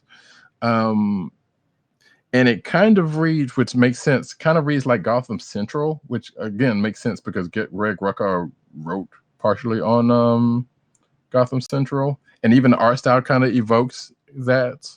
So it's basically Lois Lane, you know, off doing her journalism stuff, and you know, you could say there's some real world parallels going on within the terms of, but she also has Renee Montoya riding with her as the Question. And I'm just gonna give a little bit of background story for her last issue, which is that Superman shows up because Lois almost gets shot, but it is not known whether the target was her or somebody she was meeting. But between her and Renee Montoya, things were dealt with. Superman kind of swooped in, almost literally, and kind of, you know, showed up. And all of this is kind of in the midst of a scandal that Lois has gotten into. Well, not necessarily gotten into, but I guess was a part of, because there was a picture of her floating around kissing Superman.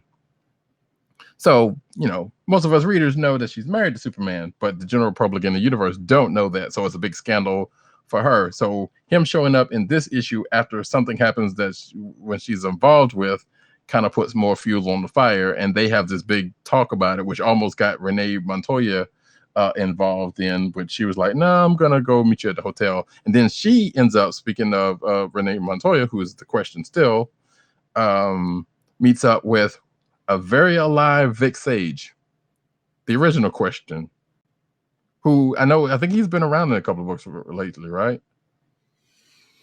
I think. Oh, I know. I feel like he's shown up somewhere, because there was a question we had, is whether at the beginning of this book, whether it was Renee Montoya or Vic Sage, which we found out quickly that it was from Renee Montoya, but we also, the Vic Sage has been showing up in another book somewhere. Regardless, those two meet up. They have a little sparring match in the last issue, and then they start talking. You know, Renee now knows that he's alive. In this issue, they still continue to talk. Superboy John kind of shows up at the beginning of this book and has a very uncompromising position that some would say could start off a porn scene, but we won't go that far. So Lois and John are talking. Legion of Superheroes gets brought up because we know that's where he's going to show up. Which is the weird part about this, because, you know, I figured they could handle that kind of stuff someplace else, but they chose this book to kind of say, hey, Mom, I'm going off to Legion of Superheroes, basically. So I'm like, well, you got to do what you got to do. So that happens, and then Renee Montoya and Vic Sage talk, and then they go meet Lois, who apparently knew that Vic Sage was still alive, but Renee didn't. And then Renee and Lois had this big talk about, hey, look, truth, you can't handle the truth type situation. They literally mentioned you can't handle the truth from the movie. I can't remember right now.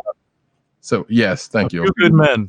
Yes, they actually mentioned that part, and then they go and You can't handle the truth. exactly. And then Lois goes and hips Renee about that, and then Renee is like, look, okay, I need the truth here. So Lois kind of was like, look, only two people know the truth, the solid truth. And do you want to be the third? And then that's where the book ends. So I'm assuming that truth has to do something with, because this is mentioned earlier in the issue about what happened. Well, they don't mention that, but when Lois and John were talking, they were basically mentioning what happened. They were kind of alluding to what happened when they were in space with Jor-El. I don't know what happened there, but I know that played out someplace else, and I'm not up on that. But they talked about that, and we also know that this Clark and Lois are not from this universe. So I'm assuming that's the big thing, truth that she's talking about. I don't know. We won't know until next issue, unless there's something else that she basically wanted to give.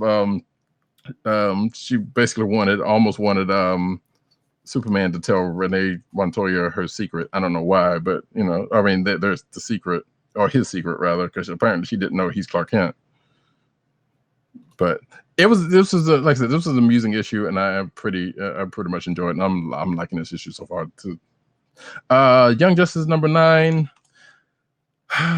Okay, so in this issue, I enjoy this book, but man, Bendis, Jesus. So we get Teen Lantern's origin story, which again, so I'm going to preface this. Bendis has co-created some characters of color, Miles Morales being one, Riri Williams being another, and this Teen Lantern. Oh, and actually Naomi, he's also part of that. I haven't read Naomi, so I don't know really the backstory on that just yet. That being said, Bendis has this stupid thing that's almost can be considered a pattern, where in the origin stories of a couple of the young people of color, specifically girls, that he has co-created, has had to have something to do with gun violence. And that makes this so stupid. Like, why are you doing this?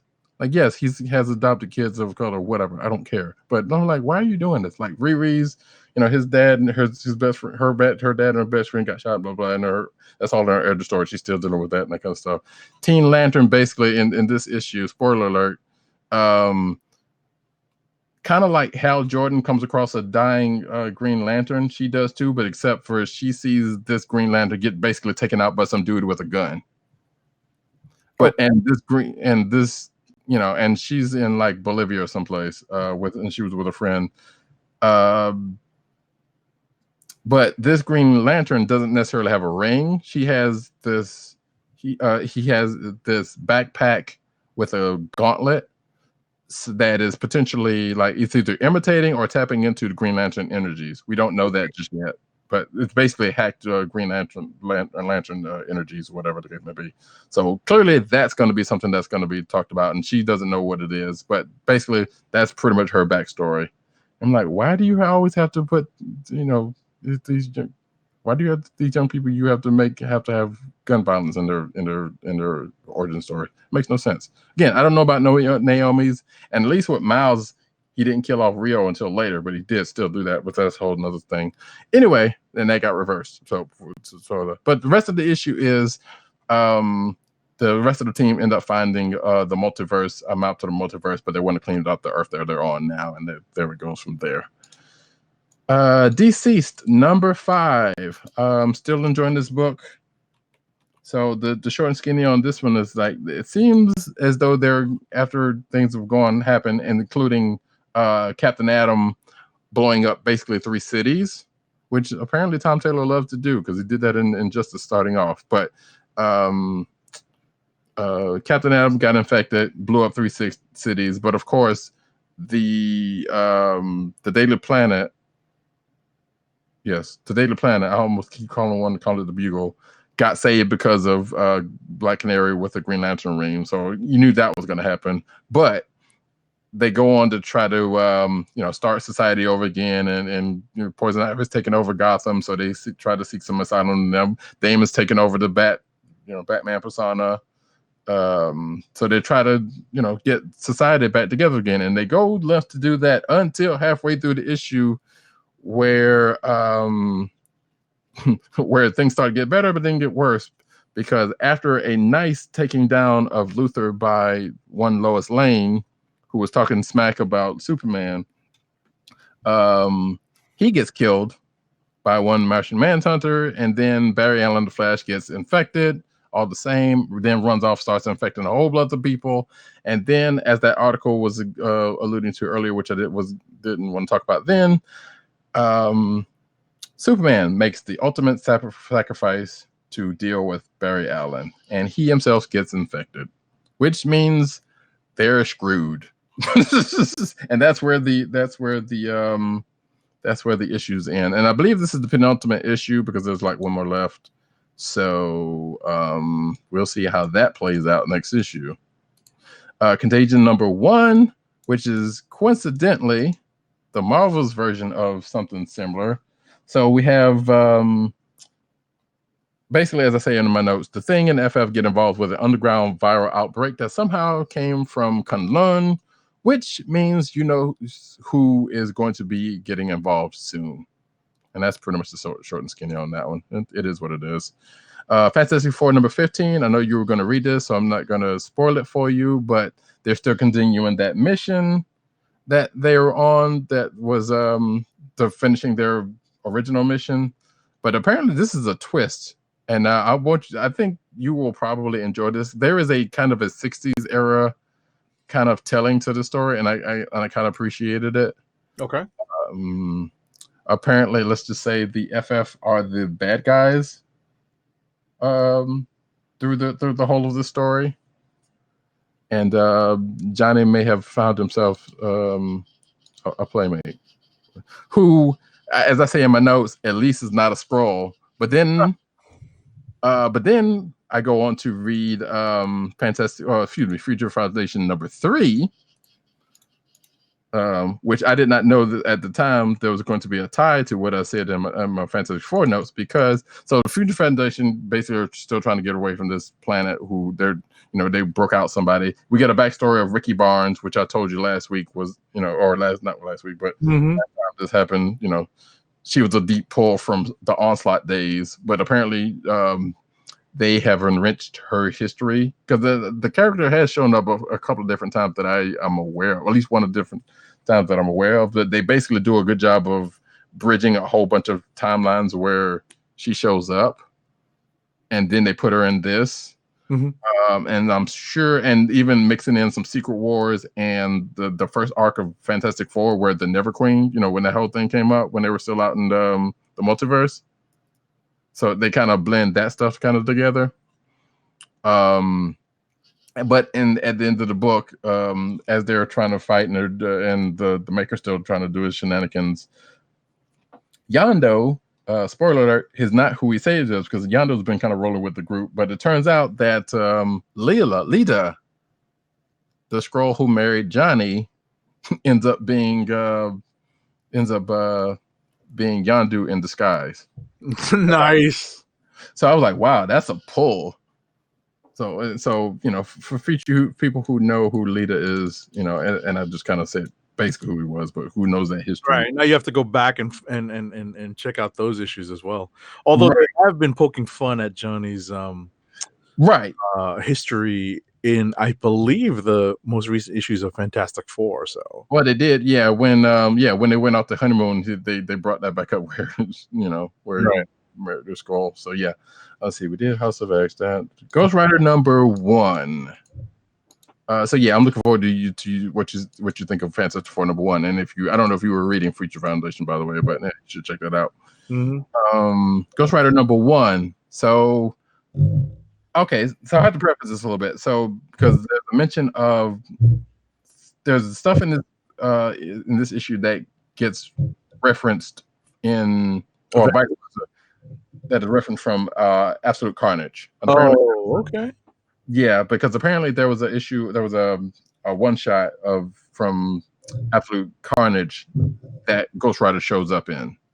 Weird, because we had discussed whether or not the Ghost Rider stories that we were getting in Adventures were going to lead into this book. But Well, apparently not. and it does, and Oh. it actually does, because at the end of this issue, there's basically a checklist of books that he showed up. Yeah. Like a reading order, maybe.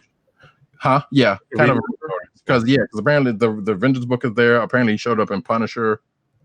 And there's another book I can't remember that was referenced. But yeah, so that stuff was kind of leading up to this. Okay. And I think there's another book after this where what is on that reading order also. But that Absolute Carnage, I'm not gonna say it's required reading, but if you kind of care about what happens in that issue that they reference in this one, you may want to. I went back after I read this one to see what happened in it. And I was like, weird. And all I'm gonna say about that particular issue, because I think I can't remember if that came out this week or last week, but regardless, it's weird because something happens to a Ghost Rider in that book that happens to another Ghost Rider, but ended up killing one of them, but not the other. That's all I will say about that. So anyway, back to Ghost Rider #1. So and also in that Absolute Carnage, at the time, is also written by Ed Brisson, which this book is also at the time. Apparently, Johnny Blaze was stuck in hell. Mm-hmm. So he sent Danny off to help this other Ghost Rider, and that went supremely not well. But in this issue, Johnny somehow finds his way to Earth because some demons were trying to escape. So he goes to on Earth to round them up. He tries to go and enlist Danny Ketch, who's like, "Nah, I'm trying to get away from this Ghost Rider because hey, my mom's got killed and I couldn't even bear her and all this kind of stuff." And he's drinking his life away, but he's got a bar. So they have a little talk about it, and then Johnny goes off to try to catch these other, and then they talk about what happened in the Absolute Carnage book. So like I said, I wasn't sure of the timeline until I read that, which was kind of weird still. But anyway, Johnny goes off to do his thing. Danny goes off to his mom's grave, and then he gets visited by the ghost of his mom, who tells him that, hey, your boy ain't right. And then, whatever. And then we see Johnny at the end of the book, and there is a backup story that sounds like it's alluding to more secret history of Ghost Rider. And I'm not sure if that person who shows up in that backstory is someone we know, but I think it might be. I'm not sure. I don't know him because my history on Ghost Rider is not that fluid. So it was an interesting book. I'll check out the next issue. It's definitely an Ed Brisson book, meaning this kind of action kind of focused, but there is something to it, I guess. And that, folks, is that for me. All righty. The week. Clicks of the week. Oh, so we do have Tim's and yours also because Right, there was definitely a long period of time where I was not sure if I was going to make it to tonight's show. Right. I was at a panel at New York Comic Con called I want to get the title right because I've been to this panel, maybe not all 8 years that it's been going on, but most of them. Is it that hip hop channel you were talking about? Right. I just want to get the title correct. Sure. It is where is this? No, you know what's funny is that there are panels going on until 10:15, so I have to scroll up a little bit. I kept going all the way down to actually no, that's Friday schedule goes all the way to 10:15. Yeah, New York Comic Con goes late, man.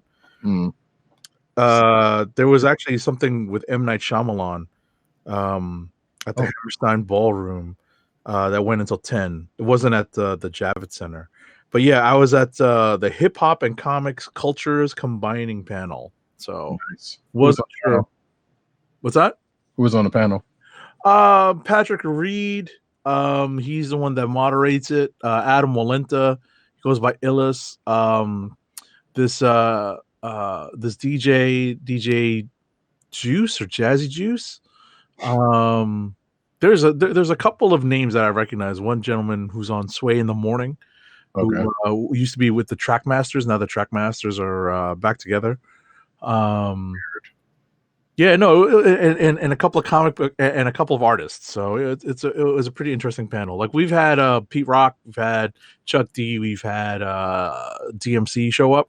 Mm, So, but it was kind of weird that it was on a Thursday night. It's usually on a Friday night. right. Was there Ed Piscor on that? Was around there or no? No, Piscor only showed up to New York Comic Con once last year. He's not there this year. I Gotcha. was sad I missed him last year. But Come to Heroes. He's usually there. yeah, no, he's big on some cons, you know. Yeah. And whatchamacallit. But you know, like I remember when I spoke to him at the signing that he did years and years ago at the now defunct Bergen Street Comics, that he wasn't so big on coming to the city and like doing like the big cons. So I can understand that actually. you Yeah. know. He's also I think working on some new stuff now that Right. the Marvel stuff is done. Right. So but Yeah. But No, click- go ahead. no, I was gonna, since you already got yours. Yep. I'm good. My click of the week is House of X number 6. And that also ended up being Tim's, which at this point, surprise. Yeah, right? But it was good. So I'm like I know I keep saying it every week, but you know, hey, look, that book's been continuously good. So for myself, I don't know, it's a weird one. Because like I said, the Lois Lane was actually pretty good, but I feel like that one's kind of for me. And kind of made me want to go back and read Gotham Central because I enjoyed that book.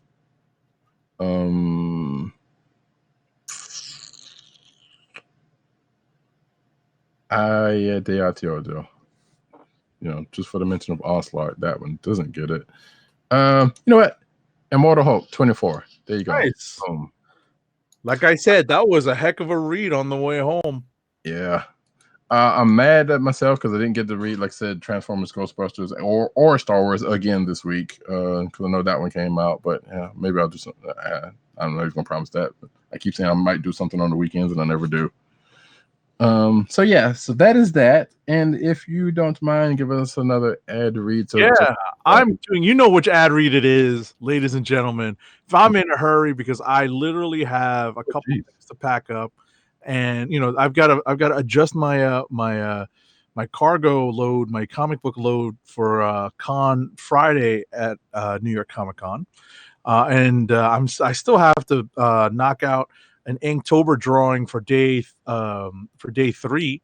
Yes, check out _70's Inktober Instagram for his Inktober offer. It's been trying to get some good stuff so far. And I'm already behind because I'm already broaching into day 4, so I'm a little late, but I'm gonna knock it out tonight and maybe get a head start on day 4 as well. So you know what ad we get to when we are trying to rush? Keep our podcast free by shopping at Amazon. Visit CSPN.us, then click the Keep Our Podcasts free link at the top of the page. From there, scroll down and click on the Amazon link to shop.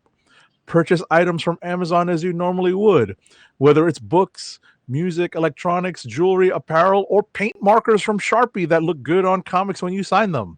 For every purchase made on Amazon through our link, Amazon sends the CSPN a payment that helps us keep the Comic Book Chronicles free for our listeners at no extra cost to you. Amazon.com through CSPN.us. Do it today. Thank you, everyone, for coming out. This one's a weirdly long one, and it didn't intend it to be, but, and, you know, I'm not even going to go to the logistics of what could have happened. But regardless, I have been Roddykat. You can find me at Roddykat on Twitter. You can find me at News Nerds Need on Twitter. Hopefully a site coming soonish. News Nerds Need's got a Reddit. You can go check that out. You can also check me out at CB Caps on Instagram. 8_7 on Twitter and Instagram. Like I said, go check out his Inktober stuff. Inktober. Where am I? PC_Dirt on Twitter, Pop Culture Net on Twitter, popculturenetwork.com, and his umbrella sites therein. Tim DOGG98 on Twitter, CB Cron on Twitter, which is the Comic Book Chronicles account. The Click Nation, that's DKLIQNATION, and theclicknation.com. And of course, Comic Book Resources, where he's over there writing his face off. And he's busy as hell this week. Yes. He's had a couple of issues, a couple of articles that's that we've talked about, and being that New York Comic Con is in full swing, so much more stuff to come. Yes. So go check him out, give him some clicks, read his stuff. It's good, doing good work over there. You can find this here podcast on the Coast of the Podcast Network. That's CSPN.us. Do it today. Also, you can find us at Google Play, Apple iTunes, aka Apple Podcasts for whatever the time being, Spotify, and the Coast of the Podcast Network's Spotify SoundCloud page. And we will be back next week with more New York Comic Con goodness and a recap of Agent_70's shenanigans. And maybe we'll try to get Matt on if he's available. I don't know. Because I know we'll have plenty to talk. We'll have plenty to talk about, from the people we meet online to the people we meet at the con, who we want to meet at the con. Indeed. So until then, join us back again 9:30-ish on Thursday evenings. Hopefully we actually will start on time like we normally do. If not, you can catch us on the auto version a day or two after, whenever they decide to put us out. And in that case, folks, this has been the Comic Book Chronicles. Peace.